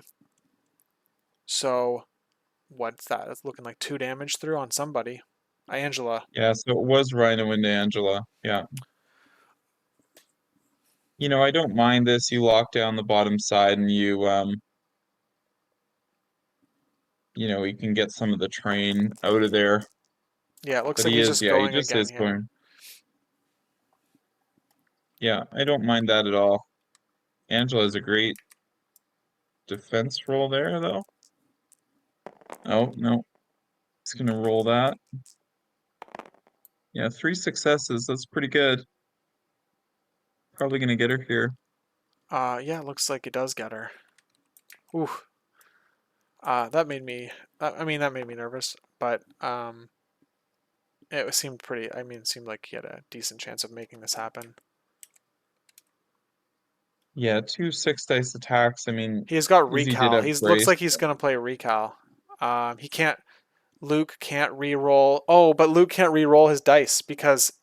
Yeah, So yeah, this yeah, is you're interesting. gonna I might have to jump in here. He's gonna. Yeah, he's gonna. I have to jump in. Okay. yeah. So I'll be right back. Skulls and Hey reroll everything guys, else. the Luke, you can't re-roll your dice against Angela, even if recalibration is played. Uh, Is that an during Angela thing? Yeah, Angela doesn't prevent it prevents any rerolls of any kind, including cards that would let you reroll. So you're stuck with your 4 successes, I believe you had. I don't know what your number of successes were, but I think they were 4. It was 4. Yeah. So Mm. yeah, it means that Rhino has 4 successes. All right. okay, Okay. so I'll just reroll the 4. No, I mean you can't No, you reroll. don't You don't reroll. reroll at all. Okay, All right. Yeah, they obviously were about to roll on that, but Angela has the rule: living ribbons. I think, right? Yeah. Enemy character is advancing or climbing. It cannot place movement tool overlapping this character's base. When an enemy character is advancing or climbing, I haven't been watching for that. It's always so hard to forget. But I don't think anyone has walked through Angela. Enemy characters No. cannot re-roll or change attack dice when targeting these characters with attacks. And so what happened, the interaction was recalibration matrix. Whoops, how do I do this? How do I flip the card? I don't know. I forget how. It's reroll. Everyone rerolls all their dice. You can't reroll your skulls unless your character lets you do that innately, or the skulls are counting as a different die face or anything like that. What is happening here? Yeah, it looks like Angela just refunded the power for recal and Oh, then okay, took the they're 2 taking it damage from back. the Okay, attack. so Luke is being generous enough to say, "Hey, man, like the card wasn't doesn't work the way we both thought it did, and so you can you can change your mind basically." So that's what happened, and Yeah, I think it's good. I mean, they did that earlier with some of the bullseye play there and stuff too. I mean, it's nice when, 2 players are um it's impossible to go and read 200 cards or so of whatever it is in the game and know every rules interaction. So it's it's nice sportsmanship when you don't hold everybody to the letter of the law on this stuff. yeah, I mean I can I mean I'm literally holding them to. But yeah, no, I see you're saying the little bit of like, oh yeah, the taking back of playing cards if they both understood it a certain way. But yeah, we got a well laid plans play here. So yeah, who is rolling? Rhino took the damage, dropping a hammer, but he gets that extra power from Ornery. So um, see, this is good for Izzy because Rhino is like one of the bigger threats on the board that he has to deal with, and he's already gone now. He lost the hammer, so it's like there's no way. I mean, he's probably not going to be able to get that hammer back this round. We'll see. Actually, I don't know. It's tricky. Goblin doesn't have power to pick up the hammer, so Yeah, Izzy's dealing with a lot of power constraints. yeah, it's going to be interesting here. I mean, maybe since Rhino's gone, you try to grab that hammer with Bucky and hope your 6 dice rerolls kill Shadowland Daredevil. I'm not sure. Yeah, it's tricky. It's a hard decision, and these wide maps can make well-laid plans awkward because you can't really capitalize on all the hammers dropping. It feels like a decent play, but he may not be able to pick it up. Now, he does daze bullseye there with it, so I think that's quite interesting. you know, it gives him an opportunity to swing that back point, and Bullseye can't pick his hammer up right away, so that's pretty good there. Yeah. And well-laid plans also. Let's see here. It is an active card, and doesn't. You don't have to choose which character you're going to go with um, until after you've resolved the card. So this does give Izzy some flexibility on what he wants to do now that 2 and maybe a third extract will drop. It's crits and wilds, right? So he keeps it. Yeah, there we go. Hood does not take the damage, keeps the hammer. Yeah, that's really frustrating because I think if Hood had to drop his hammer there, I think you go with Auk and you potentially just double move Auk and you end up with both hammers and Auk on this back point here. Yeah, because you get to choose. It's I guess I think that the hammer. I don't know if he could hit all that range, but um, yeah, it's you definitely have to grab a hammer with somebody.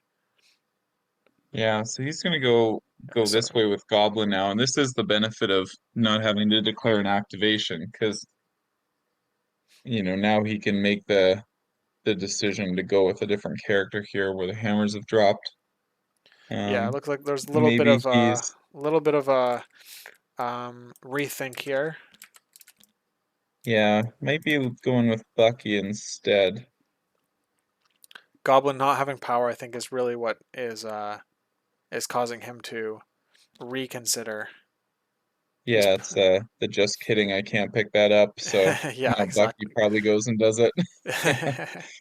Yeah, Bucky has he does have Hydra tactics. The one thing that I'm thinking about right now is that Daredevil has stealth, so um, I I'm just cautious about Bucky trying to put shots into Daredevil. We'll see. We'll see what they end up doing. Now Daredevil spent his power on all according, so he doesn't have a fallback here. So, you know, you could move Bucky, pick up a hammer, and then shoot him twice with basically two 6 dice attacks and hope you do 4 damage. Yeah, I think that's what he's gonna do here. And I mean, I don't mind it. He doesn't have a lot of uh kind of great outs here, so I think you do probably want to do something like this to slow down the story scoring and get some attrition going. Yeah, the uh, the challenge that is going to be faced is that he's losing priority here. Um, oh, he's just running. He's going back. If I was gonna say that um, if he dazed Daredevil, he would lose priority. Right now, he's does he? Oh, he already doesn't have priority. I miscounted. Okay, so yeah, you're just basically if you don't kill Daredevil there, you're just like leaving. You're giving him 2 hammers next round.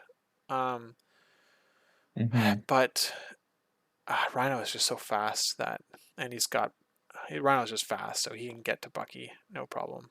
That's what I always when I'm always playing. It's like when Rhino's across from me, it's like I now understand how people feel when they play against Malekith. It's like this guy is everywhere. Yeah. Yeah, so he's gonna Hydra Tactics back now onto the point and call it a day, and then um maybe if Lou doesn't do anything with that back point, maybe he tries to well, Goblin doesn't even have any power to do that, so maybe Goblin tries to just double move onto that point and set up putting pressure on Bullseye. I But like considering moving. What about the grunts picking up that hammer? What do you think of that? yeah, Think that's that that's too weak probably a good or play. yeah, I mean Well, I see Goblin attacking the grunts, but the problem that Goblin has is that if he doesn't get them, I don't know. Daredevil could grab it though too, but um yeah, maybe even Hood. I don't know with that truck in the way, but maybe Hood. Well, he might be out of range to double move that with the truck in the way. So now he's thinking about having Ulick do a crushing leap and see if he can get to Bucky. What about That's here's what I like. All yeah. right, here's what I don't know if this is like good or not, but I like this. If you can get the hammer on the grunts, and you leave Daredevil there, you then next turn, if you assuming the grunts aren't dead, you move the grunts, you KO the grunts, give the hammer to Daredevil. He attacks Angela with the hammer, spawn the grunts again, get the grunts attack in. Maybe you did enough damage with to 2 damage or whatever it is to then spender Angela, and then you get like a 9 dice into her, something like that. Seems Yeah, like pretty fun. that's a cool line. Yeah.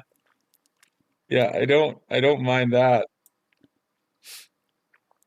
Yeah, and then you're getting your what are you getting? Your it doesn't matter. Let's see. Ulik is going to go. He's got enough power to do the crushing leap, so looks like he's choosing to violence. Yeah, I think if I was Lou here, I would probably just double move Ulick to the back point and pick up that hammer. I mean, he would be, in no danger and have parity on extracts, and with a 3 point lead, I think that's not a bad decision, but I think he's just gonna throw some dice into Doc Ock here and Well, see what he could happens. still do both, and also he could just kill Doc Ock with a single roll, and then it all work out. Well, he finally gets Six a good Ulick roll. 6 on 6. He rolls the skull Ooh. because it's a. Oh god, that's crazy. 6. He gets a skull again. But either way, Doc Ock 1 away from dead. Um, ouch, that was a huge hit. Yeah, it's gonna pay off for him here if he can KO Doc You Ock, might that's gonna recal be this. This is where you could recal it if you have the power. Oh, he is. Yeah. yeah, he just did. It makes. I mean, it makes sense. I guess if you lose Ock here, like you're in trouble. Ock can double move, grab that hammer. What has he got here? A blocks. Oh, look at that! It was an amazing recal. Perfect. Yep. Wow. Yeah, there's the Ulick dice we know. Yeah. Like, what are you thinking? Rolling hot. All right. Let's see. He Oh, doesn't that get the is block. He'll yeah, take 1 damage then. Yeah. That was an that is excellent play of the that's card. so disappointing. Wow, that went from like one end of the bell curve right to the other. Yeah. Oh boy. All Yeah, right, so so just he's gonna he's throw sensing dice to him blood, and again. he's like, all right, well, I'll get him this time. No, you won't.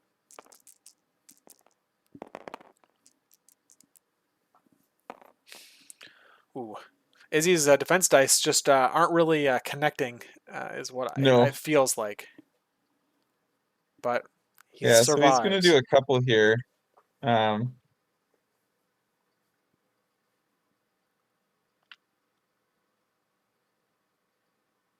yeah, I don't know the range on Doc Ock's double move there to the back hammer. It might be a bit out. So now maybe he's gonna get the push here, so Yeah, looks like he's trying to stop it, trying to stop Ock from getting that hammer. it's interesting putting him that close to Hood. Yeah, I think I would go this direction.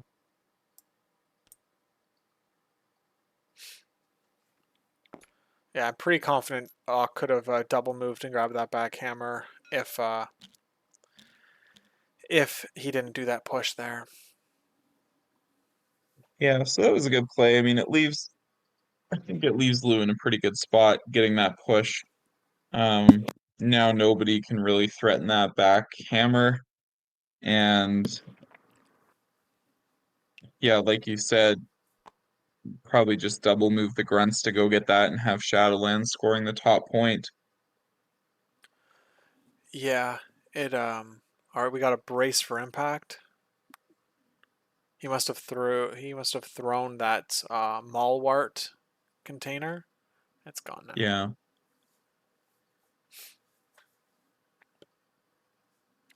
Yeah, it makes sense. You kind of have to do it. You're in a situation where you have to do that.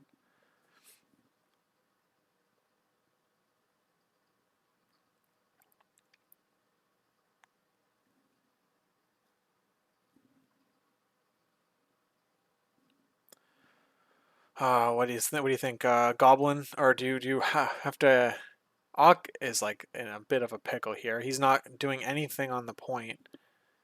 Um, Brace is gone from Lou, so he can get a guaranteed damage off onto Hood if he needs to from the throw, if he has the power. But Yeah, look, like he's I stuck. don't He's mind this stuck. here. You know, Uh, and this is where he's probably going to move and start throwing some dice into Hood. Um, you know, I don't like this. these I are don't the like this. situations. Yeah, I don't know. I think that hoping Ox survives is better, and grabbing that hammer with Goblin is better than hoping you kill Hood here. It's with basically one shot plus one damage from a throw. Like that's what you need, right? You need a one damage. You need 4 damage on Hood with one attack with 4 dice. It has to be the builder because you need the power for that one throw. And I mean, I guess you don't even have power for the spender. So yeah, it's 4 dice. Oh, that's brutal. That's probably why he's Yeah, going with Lizard. Even then, it's not great. I think the best play here for him is to go with Goblin and grab that hammer. well, Goblin doesn't have the power for it, Oh shoot! Oh my gosh, I so he's forgot. Yeah, yeah. Okay, yeah, yeah. This is I see. This is where he does have to make risky moves here and hope they pay off. yeah. Maybe he attacks Ulick and then throws Ulick into Hood here if he can generate a power with Lizard. Yeah. But the catch is that he can generate way more power with Hood. Into if he attacks Hood, but if he attacks Hood, he's transforming. Um, Yeah, you could potentially transform out of range of the throw. Oh, yeah, so now he's I see. positioning on this side, so yeah.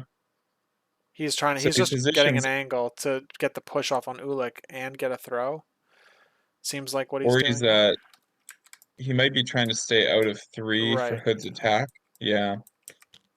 And then yeah, attack Ulick and maybe push him or maybe get a power to throw him into Hood and hope Ock can go clean it up. But you know, Izzy would be scoring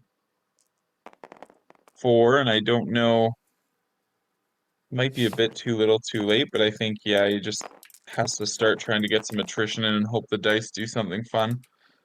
All right. Yeah, I think You- getting Ulick off that point is needing to happen. Now 2 crits. Yeah, he does get a bit of does do 1 damage here, so he does have a power online. Yeah, Lizard does have a size 3 throw, so he can displace Ulick. Um, and let's see if he's gonna do that. What's going on here? Maybe oh, he might have used the foe's leadership for Oh yeah, Ulick that's to re-roll. and he missed it, so he got 2 damage. Right? I think that's what I'm seeing. Yep, Yeah, there we I go. think that's what happened. Does Okay. give him a power to heal, um, if he wants to. But yeah, I think you're right. Throwing him into Hood, uh, like you're basically hoping you Hood blanks and he takes 4, leaving him on 1. Um, but then Hood can use Extremis. I think that if Hood does take damage though, maybe there's a world where he can teleport. He can like get onto the roof of this truck, and then he can double move and grab Yeah. that hammer. I think that's what I would see if he did do that. Yeah, I think you're right. You know, he survives on 1, teleports, double moves to the hammer, heals off the console, and now you've got no one in range to really affect him. Okay, so he displaces Yeah. Ulick off the piece. Seems reasonable. Hood now has to hit. Hood isn't in range of anyone anyway, and is on the side without the charge, so he has to do a move and attack. If he does that, does he loses priority? If he kills Ock, he loses priority. I wonder what would happen on next round if that's the case. All right. Am I right in saying that? I'm terrible with priority. Yeah, because if Hood went now, yeah, then Ock would go and then Daredevil would go after that. Yeah. All right. Yeah, he's in, he might be in a position now with the score the way it is where he doesn't want cryo. Well, it's hard to say. Depends, kind of depends what kind of damage he leaves on some of these characters, but maybe somehow getting Ulik dazed at the top of next turn could be good. Um, yeah, he probably needs to go after some of these hammers, and at least now, that back hammer is going to be sitting there. I mean, I guess Bullseye picks it up, but oh no, Yeah, here we go. yeah, the grunts are going to just go grab it. Yeah. Like it's the only character within range of Goblin to attack, but like initially. So by doing this, you're now doing what I mentioned earlier. If you go to get the hammer, looks like Lou isn't sure yet, but if you go grab the hammer, then Goblin really only gets a move and attack, and it looks like he's out of range to hit this bottom console in one move. So you're really putting him in a position where he can't do anything. He can't do any attacks, or if he attacks, he's not doing anything. I guess the characters that are already there are stopping him from scoring anyway, and that's probably why he would just dive Goblin in. Yeah. If he dives Goblin in even just to stand on that point, he would win it here over Dazed Bullseye and the Right. Oh grunts. yes, yes, the back point. Yeah. So I guess he could also potentially medium move and be within range 4 to try to daze the grunts and kind of have the same scoring effect, but I think I don't know, I think I prefer a double move so that Goblin's in position to be able to, attack the grunts or bullseye next turn and actually impact this game. Yeah, I think that this is if he moves Daredevil off this point, it's um, that's really interesting. Oh, I don't know why. I think that'd be a mistake, but it looks like he is just doing a body block. Those pipes that are on the lower side of the screen here are you cannot fit a model on there properly. They'll just fall right off them. So Goblin really doesn't have any options here. I think that basically is like Luke is like funneling Goblin's options into only being a dive into the grunts. I think here. Yeah. So let's see. I wonder what he's gonna do if he's gonna go with Ock or is he gonna go with Goblin? The well laid plans that the drawback is pretty. It's a pretty hefty drawback to get the extract drop because both of them or I guess Goblin especially really likes likes being loaded with power to be able to get off his tricks and treats or whatever it's called. I think that's what it's called, trick Yeah. or treat. And Trick or treat. Yeah.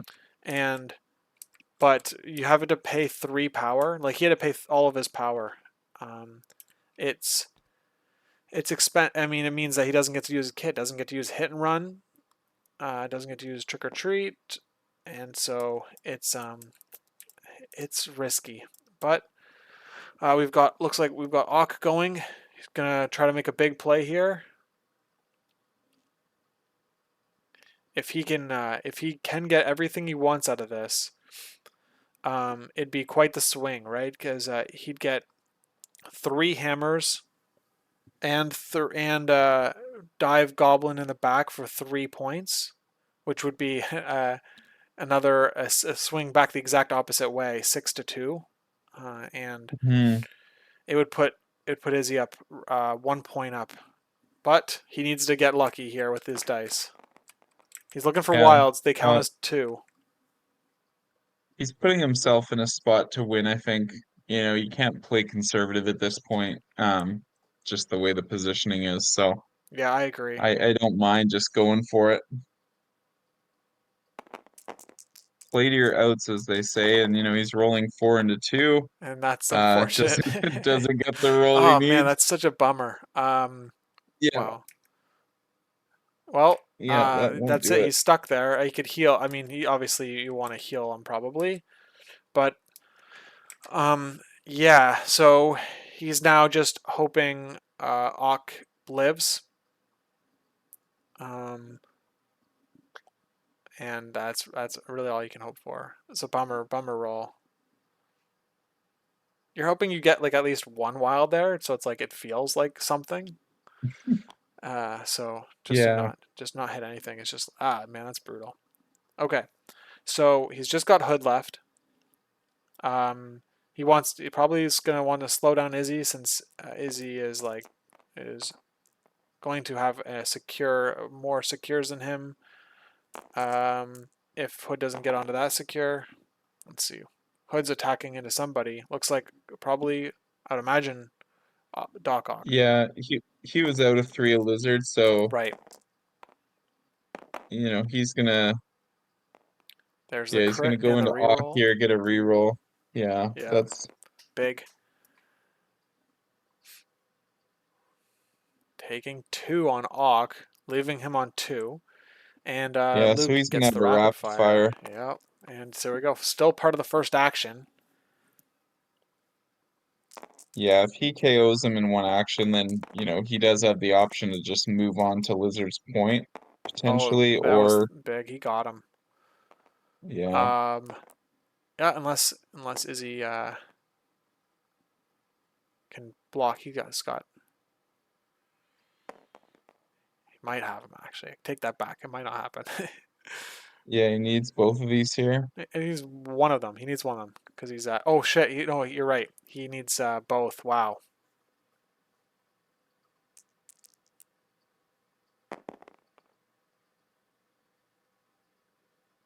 Ah, they're And both 2 skulls. skulls. Ooh, rip. Just It's not bad. insult to injury. Yeah, no kidding. No kidding. Uh, And here's the double move here. What does that put? It puts them at 2 hammers, 2 points each. I guess Goblin has to go. Well, okay. No, one. Yeah, I see. That would put it at yeah, I mean, 4-4. Izzy's Izzy's not. I don't know. I can't calculate this fast enough, but I think Izzy is gonna win one one more secure, so he's gonna get this game to 12-10 for Lou. And I mean, if he can make something happen, it's okay, and Goblin will be in a better position to, possibly. Oh yeah, right. Because Lou gets only 3 this round because 2 hammers and the Rhino's point. That Yeah, gets and him to Rhino is in a bit of a vulnerable spot, with Angela coming back on full health and having, double spender potentially online. I think Angela and a could terrain definitely throw take too. out. Yeah, Yeah, I agree. Yeah, this is definitely the play for Izzy. Yeah, I still think that there's game here. You can you can trigger your frenzy, and if you get just a little bit lucky, you can take out both of those characters on the bottom yeah, there with Angela. And she does have 8 health, so I mean she doesn't have to go right away. I'd be interesting to see if she didn't go right away, like what would Luke do. Um, yeah, and if you are able to activate Daredevil, it means that the grunts are sitting there with an objective and they can't pass it off. So yeah, who's Luke going here with the wrong character could could be a problem. So yeah, 2 hammers for Luke plus the bottom point, and then we have the 2 deployment secures for Izzy plus 2 hammers for him. So you're right. Yeah, it goes to 12-10 for Izzy. It's a pretty close game, and I think that both players are definitely still in this. So if I'm Lou here, you know how I like to think about these situations is, what can I potentially do to get one character who's in danger out of danger while also threatening? And maybe here what you do is you know, one option is you go with Rhino and you try to take out Angela, maybe before she takes you out, or maybe there's a play where you move and then stampede and go after Bucky, where you have a 7 dice attack and can throw the size 4 terrain into him. Yeah, if only Because there I was think if you a don't, character that could double parting shot or something, and nah, Bucky would still be at 4 health, I think, at this point. But yeah, you know what? I'm gonna say my favorite play here is still the Daredevil, the grunt passing hammer to Daredevil, and attacking Angela. Let's see. I don't know. Is that good? He's out of power though, so maybe not. Maybe yeah, it's not as good. Oh, he has 1 power, so he needs. What does Daredevil need for the spender? He needs 2 power. Yeah, he needs 2 more power. so I honestly I think Rhino, if you go with Rhino here, you heal off the point, you move, you stampede, attack Bucky, chuck the size 4 into him, and Yeah, if you daze Bucky and get those 2 hammers with fairly healthy Rhino, I think that's the play yeah. I would say I that would Angela be. moves, throws the size 3 or whatever, and then attacks Rhino, and then gets the hammers back. Yeah, that's fair. But he does lose by Gotta love doing that. He hammers. loses. He does lose the bottom point, like the opportunity to capture the bottom point. But so I think that's why you could like you'd be okay. Um, I think you get the hammer off those grunts. Hmm I don't know. It's tricky. How much health does Hood have? You maybe you double. Maybe you walk and then throw the hammer to the grunts. Sorry, to Hood. I don't know. Is that yeah? And then you could heal Rhino for 1 with Daredevil. Attack Yeah, I don't know Angela. if you have the range to get it over to Hood, Yeah, I just but wouldn't want to give it to Bullseye. Basically, is that you don't give it back to Bullseye. yeah, I mean Lou's definitely he's in a tricky spot where he's definitely got some characters who are vulnerable right now. And Izzy did a good job.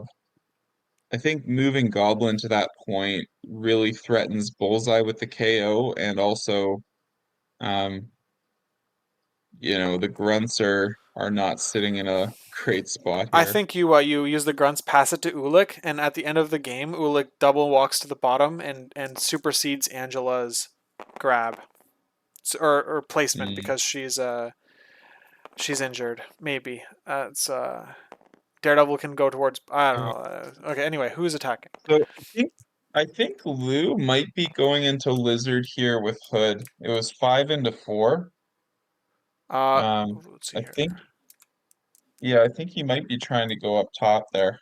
It was big successes, or decent, but also huge blocks, and it's Goblin or Yeah, no it's goblins. So is this Bullseye or this is the hand ninjas probably right. Uh oh, maybe because they have a hammer, yeah. so they're trying to. Okay, yeah. Do 2 attacks and then pass it to Bullseye. Uh, Well, the pass is an action, right? oh So yes, yeah. He's now. I think that's what his hand movements are doing. He's trying to figure out what to do with his second action. Yeah, there it is. I'm just Goblin gonna have move. Oh, move out of 4. you Yeah, can't. You're I'm nope. not gonna quite get there.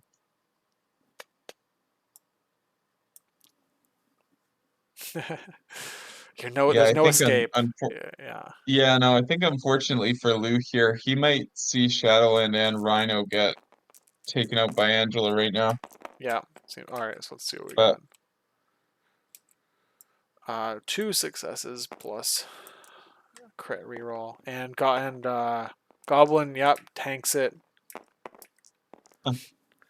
yeah, that's not what you like to see Uh oh. if you're Lou here. Well, he still has Daredevil's full activation, or power, like his part of it activation to go in Angela, could hit him with 5 dice and then a 7 dice. Is that what the spender is? 7, yeah. 5 and a 7 if he gets enough power. Yeah, how much does the spender cost? 3. So he would need to generate 2 power off of this. Angela has 7 health, so you're rolling 12 dice into 7 health. You don't get your leadership, so there's no modifications. I wouldn't expect this to kill Angela. Yeah, this is tough if he doesn't get a good roll here. But it looks Oh, like, yeah, it yeah. looks like he does get a good roll, so There we go. There's what he needed to get the spender off now. Oh, he's we'll doing a have to reroll. see. He's doing a reroll. He's trying to. Okay. Nope. He caught himself. That's good. Oh, and Oh, Angela. Oh, that's hold on. none. Uh-oh. I gotta check this. All right, hold on. Yeah. Oh, he cleared it. Oh, he cleared it. Yeah. Okay. So hold on. What's that? I have to jump in, I think. Nope, it was a shield. Yeah, I mean, So, oh my god, it's a little tricky, right? Because it's he did the thing he wasn't supposed to do, but it didn't net any difference. Here we go. He's doing 5. He's gonna do the spender probably. I mean, I would. You need 3 more damage on her. He's reading the yeah, spender. you have to take out Angela here. She's gonna just crush that side. Yeah. He's saying, "Yep, I'm gonna do this. Yep, here's the power. Boom, boom, boom." All right. Yeah. Can he kill Angela with 3 damage? Good, you choose violence, you know, it's his highest upside play. He probably wins the game here if he takes her out, so All right. It's strong. Defenses are decent good enough. defense roll. Yeah, Yeah. looks like survives and got a. Unless I do some bad math, but it looks like she takes 1. Yeah.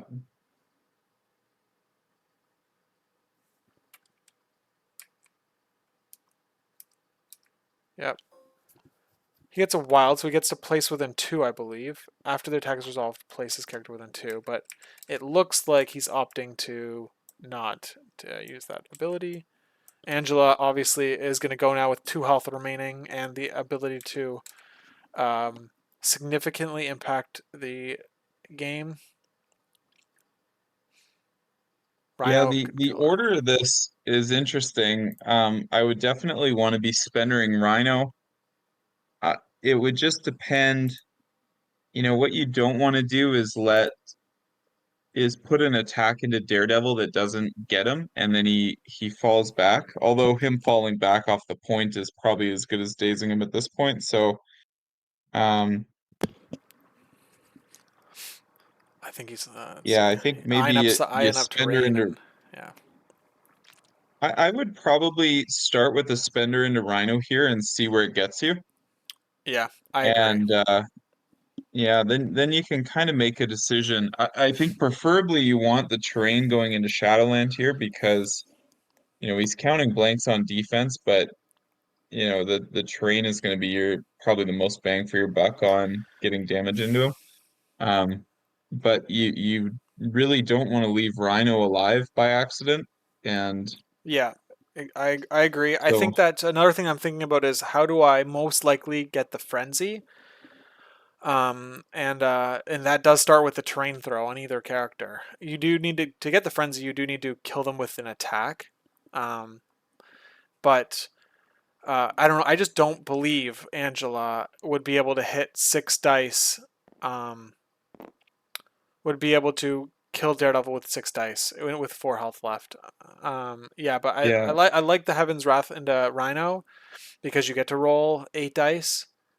But it looks like he's thinking of doing something else. See, she does have enough power to double spender Rhino, hit her trigger to attack Daredevil, and then throw terrain into Daredevil. Um, Yeah,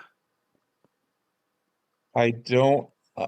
If he moves Angela, I mean, I guess Whatever he he's does trying here, to go he after the needs to hit the hammer. extremist console. He should be hitting the extremist console before before he does anything, probably, right? He has enough power to do everything he wants to do. All of his spenders. Double spender is 6 power, frenzy is 2 power, terrain throw is 2 power. So actually he can't do everything, including hit the extremist consoles with 10 power. But one of the attacks will be a blade. What is it? Whatever it's called.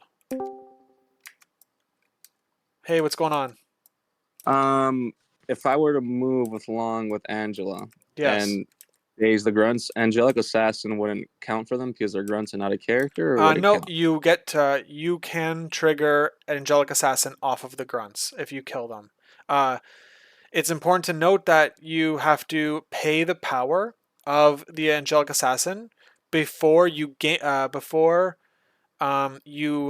finish the attack. Like as soon as you daze them, you have to pay 2 power to be able to use the ability. Oh, okay. So I would move and then okay, I see. All right, move, pay 1, and then I would move first and then pay 1 for her pursuit attack, and then I Sure. would pay Angelic Assassin. Okay, cool. Right, so All you'd right, have thanks. to your pursuit. If you got the pursuit off, you'd have to do that before the damage goes through. Yeah, and then the grunts would take enough damage, and then you'd pay to do Angelic Assassin. Um, yeah, so at the same time, basically at the same time, you select the hammer drop, you also pay for Angelic Assassin. Like Okay, so I'll if just yeah, waste. Yeah, I'll waste 3 right off the bat then. sorry, say that one more time. Like I'll waste 3 power right off the bat. Yeah, exactly, yeah, All right, cool. Thanks. yeah. All right, so yeah, he's looking at hitting the blades on the grunt 5 dice. He gets the trigger off of that. So that would be he would get a frenzy attack into someone else, is what he's hoping for here. He does have the leadership. So it's like if the grunts do roll a miracle here, they could stop it. But Yeah. Rhino is a chaser, so it makes me nervous. Bullseye also being within range to double tap Angela is also makes me nervous. I think that Angela is going to be hurting if she doesn't get to do everything she needs to do. All right. Yeah, I mean, So, Lou's also got Ulick right there I too, spent so sorry, I have to jump in on this because I think I sent him in the wrong direction here with my how I answered him. I'll be right back.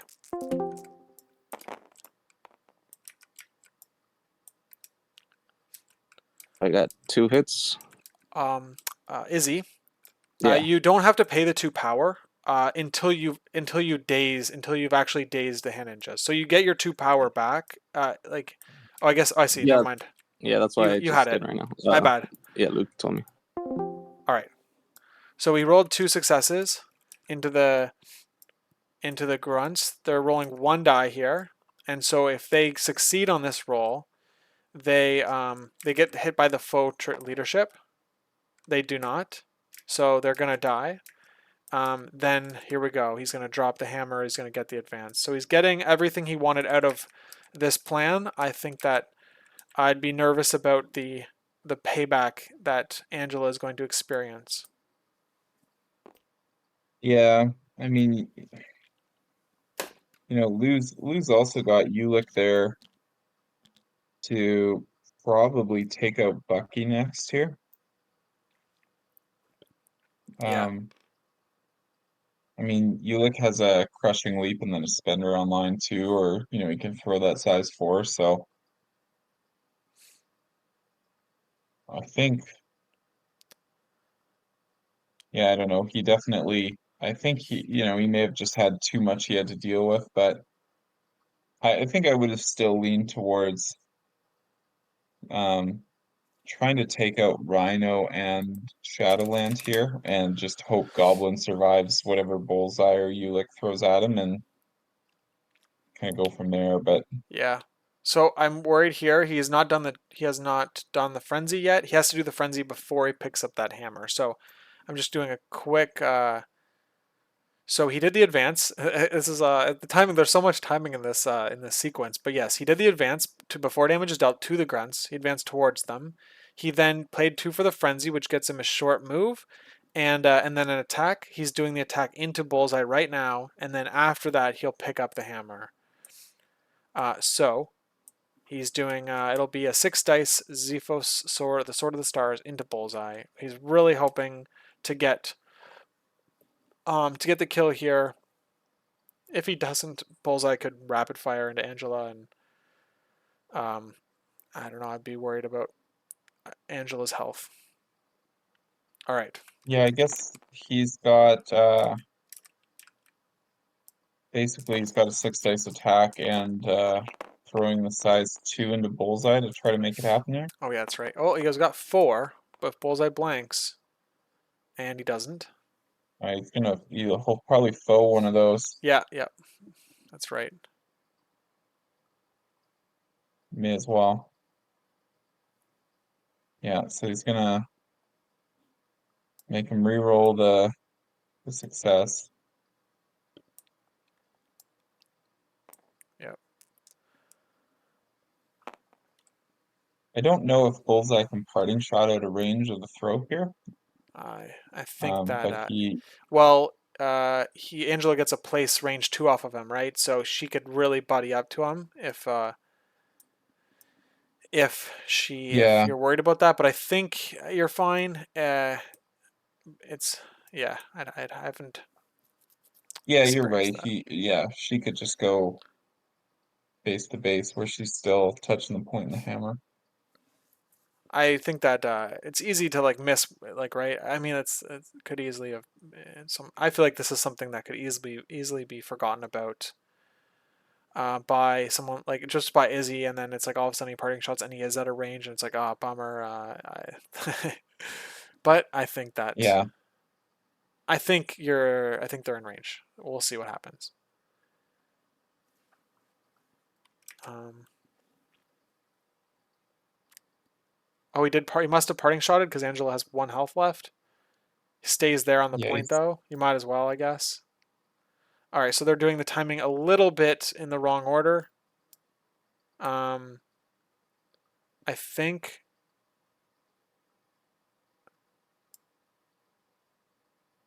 I'm nervous about being outside of range 1 of that hammer. Or maybe Izzy is just like catching up to where like Luke is. Like maybe Luke was like getting ahead yeah. of himself. Okay. Yep. Throwing the size 2, I think. Right, that's got to be size 2 into Bullseye. Mm. So Bullseye needs to block 3 for 3 here if he's going to live.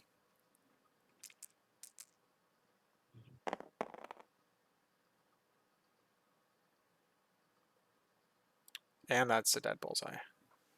Yeah, nothing. So yeah, so that's definitely interesting. Unfortunately, I think Lou probably just sends I would probably crushing leap with Ulick into Bucky and try to take him out here, and then you have Rhino just go and clean up Angela at some point. Yeah. Um, Rhino's gonna charge in, make a 7 dice attack, a 5 dice attack, and have a throw online. Yeah, I don't see Angela living through that. But I think it would be a mistake to go with Rhino first here. He's pretty safe. I think I would just be looking to take Bucky out of the game and win it here. Right. Yeah. I can see that. Yep, Yeah, there it so is. he's Good winning call. 3 on Crushing Leap. That's the line. Yes, especially on Bucky's healthy side. I mean, oh, Oh, he's going the other way. He's going for Angela. So Rhino's gonna go after Buck. Oh, yeah, right. He can climb. He can climb right over it. This is just like, if he intends to get Bucky, he's making himself work a little harder than he needs to. But he could also go for Angela here. yeah. Oh yeah, he's just gonna go around that way. Yeah. Yeah. Because you don't really, I don't know if you even want to be on that point and give Bucky a reroll. Well, you can Well, probably just hop onto the top of I that think you thing can or count on killing him. I think that I'd go on the point. But he's not interesting. Um, oh, you also don't want to be within range one of Bucky, right? I think that he might be. So yeah, you're giving him a. Oh, I see what you're saying. That's what you were saying. Okay. Yeah, yeah, I'm you don't. catching up. Yeah, no, it's a weird situation because I think you want the point, but at the end of the day, if you get the two hammers and Rhino takes out Angela, you just win. So, Yeah, um, Ulik rolls two. didn't get a So great Ulick roll, yeah. yeah. Let's see. All right. Okay, but no defense roll. So he is gonna push through two here, it looks like. Izzy is doing a Oh, reroll, me, so they must be within one. He got a block, yeah, so okay. Bucky still has a lot of work to do though. yeah. Are you in with? Oh, look at that. They're questioning whether it's in within one. Looks like they're out. Looks like he's gonna take the two, but Oh, we'll see. I didn't catch yeah, that. so I think you gotta throw here Yeah, and then I think so. attack. I don't think you spend her here. No, I agree. The throw right now because you could get that move action to get on the point. So Yeah, so he is gonna spend three. I think Bucky is. Yeah, I think Bucky is in big trouble. He Oh, he's gonna crushing leap onto the point and do a builder and then do a throw. I I mean think it it's. basically accomplishes the same thing. So Oh, look at that! And now he's purposely trying to be outside of one. Right? He's gonna max try to get max distance from Bucky while being on the point and not get that reroll on him. yeah, Yeah, he's dead. it's good. I mean it's these little things, right, that give you give you the advantage sometimes. The one dice difference over the course of the game, it can win or lose you these tight situations, but And Ulik rolls hot, amazing. oh yeah, yeah. Yeah, that's probably gonna close it out. Yeah, that wraps it up because Oh, yeah, she's he's just only gonna rolling have salt in the wound here with an extra success. 7 on 6 dice. Let's go. oh That's brutal. Yeah. that's just ouch. Yeah, nothing really Goblin and Lizard can go do about that one. That's 3 power right there. Lizard, and then, or sorry, that's 3 victory points just on Ulik, and Rhino's got a fourth one, which would put it at 16. So it looks like Luke is just closing it out. Unless he makes a blunder, it looks like he's gonna get this. yeah, at this point I don't even know how you can blunder. I don't think Lizard doesn't have the power to double move. I mean, if Lizard had some power, maybe there's a world he double moves and throws Ulik in Goblin's direction and Goblin double taps him, but he's got fallback too, so at Right. that point you're just kind of Yeah. grasping it out. So, um yeah, I think that's gonna do it. I think that was the right play. You were probably almost guaranteed with the throw as well, taking Bucky out there. Um Yeah. I think you're. Is there anything hit and run? I mean, like I'm thinking like hit and run off Angela or something into Ulik.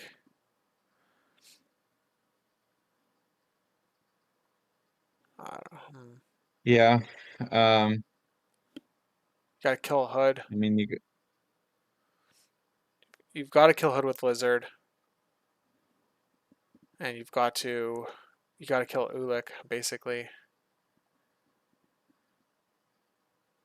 Um, oh my gosh, yeah. I mean, there's a way to win, but um, there's the way for the game to continue, but it's like it's such a narrow.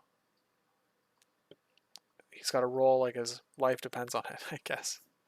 yeah, it almost makes me think that the play might have been you have to move Bucky and get to range one of Ulick and try to throw a bunch of like 6 dice with reroll attacks into him and take him out or something. But Yeah. I mean, probably just too many threats. I think Lizard just rolled 4 whiffs and he Oh. cleaned up the dice tray pretty quick there.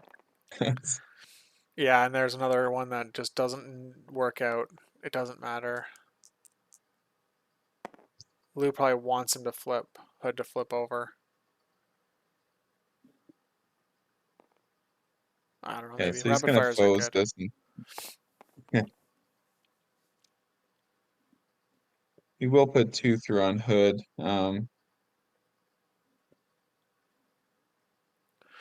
Yeah, Lizard's not in range to throw anything, but well, I mean, can Lizard move and throw that size 3 at Hood? No, he's He's done made, 2 yeah, actions yeah, already. yeah. Yeah. He's gonna push Hood off the point with the wild probably, and then Hood will just flip. He has to flip, and then he'll just charge on back onto the point and go into Lizard, and it'll be a +1. Oh, he's gonna. Oh, he didn't. He's not. He's not using the push. He's just gonna do a throw. How is this possible? It doesn't Hood have to transform? Like, isn't it required? Or no, no, no, never mind. It's not. Hood doesn't have to transform. Only when he dazes is it required. Yeah. So he's gonna push him as far as he can or throw him towards Goblin, I guess.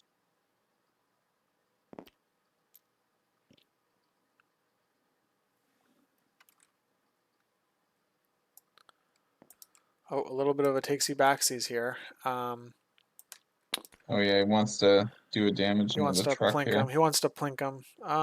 And look, it'll get it. It'll hit it. Yeah. That's nice of Luke to let him uh, adjust that.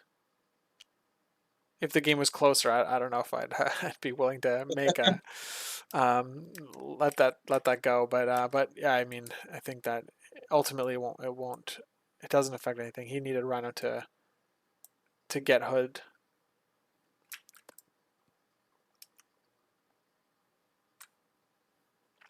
Okay. Yeah, I think you just go with Hood here, step back onto the point and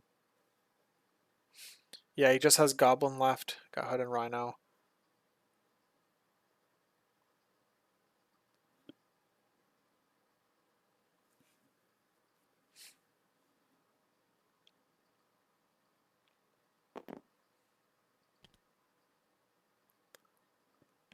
yeah, he definitely doesn't want to give Goblin anything easy on Hood. I mean, it doesn't really matter at this point, but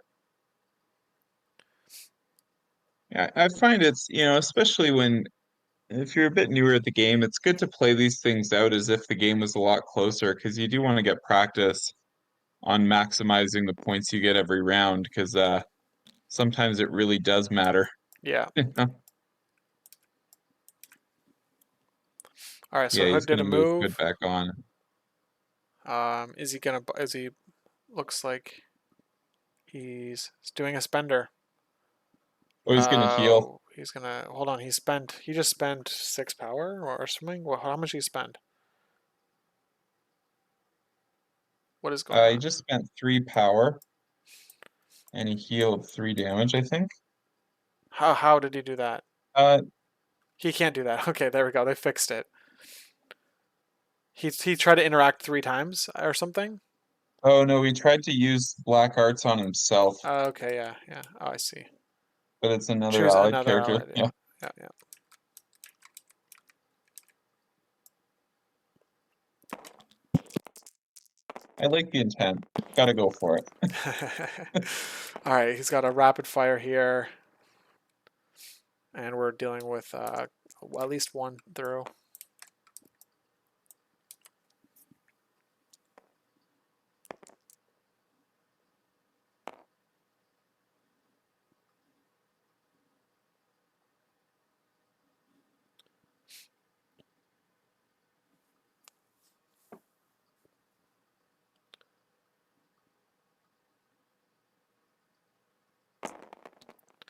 All right. I don't think he's gonna get Yeah, I think 5 through on Lizard, but I've seen crazier things happen.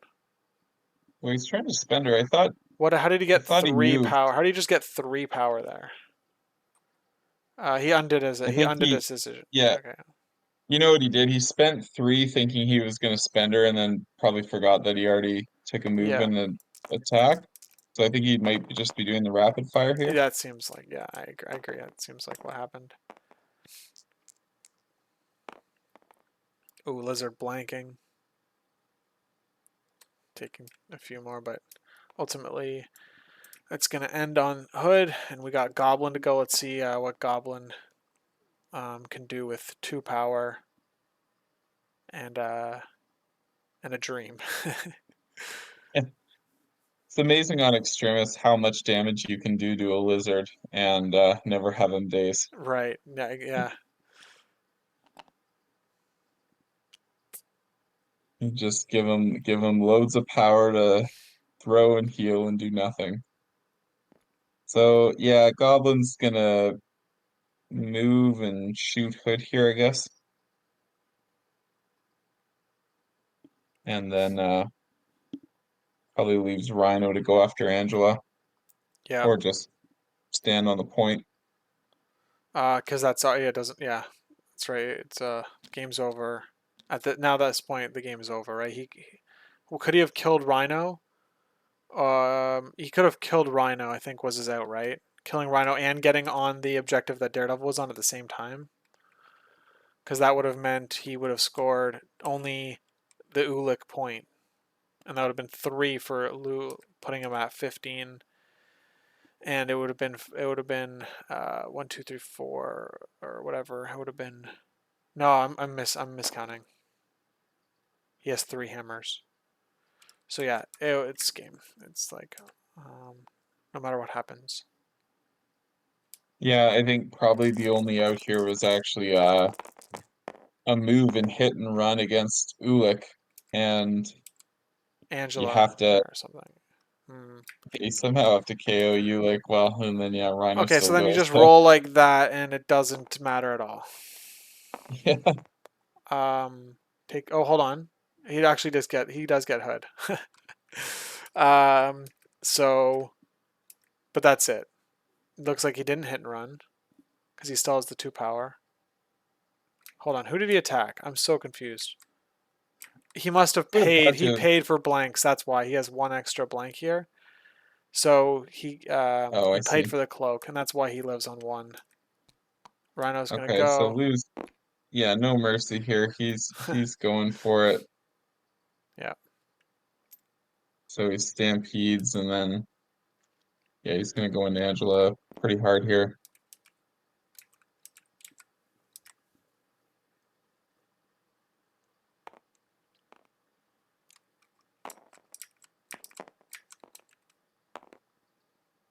Yeah, it's interesting, the decision not to attack Rhino with Bucky early in the game was unfortunately his Bucky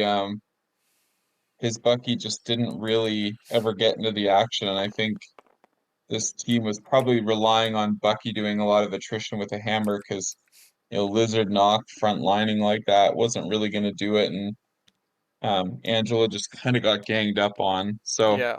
Yeah.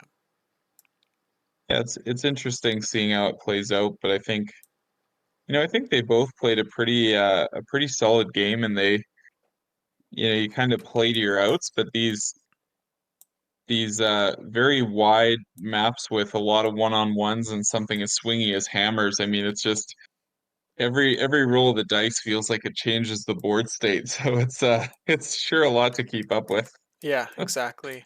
Once these guys put their scores on the board, we'll both jump into their chat and just ask them a question each about how they felt about the game, and that'll be the Yeah, stream. sounds great. All right. I think they're just like um, confirming everything.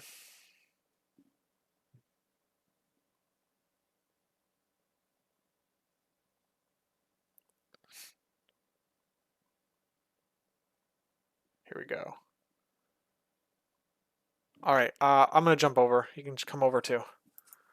Yeah.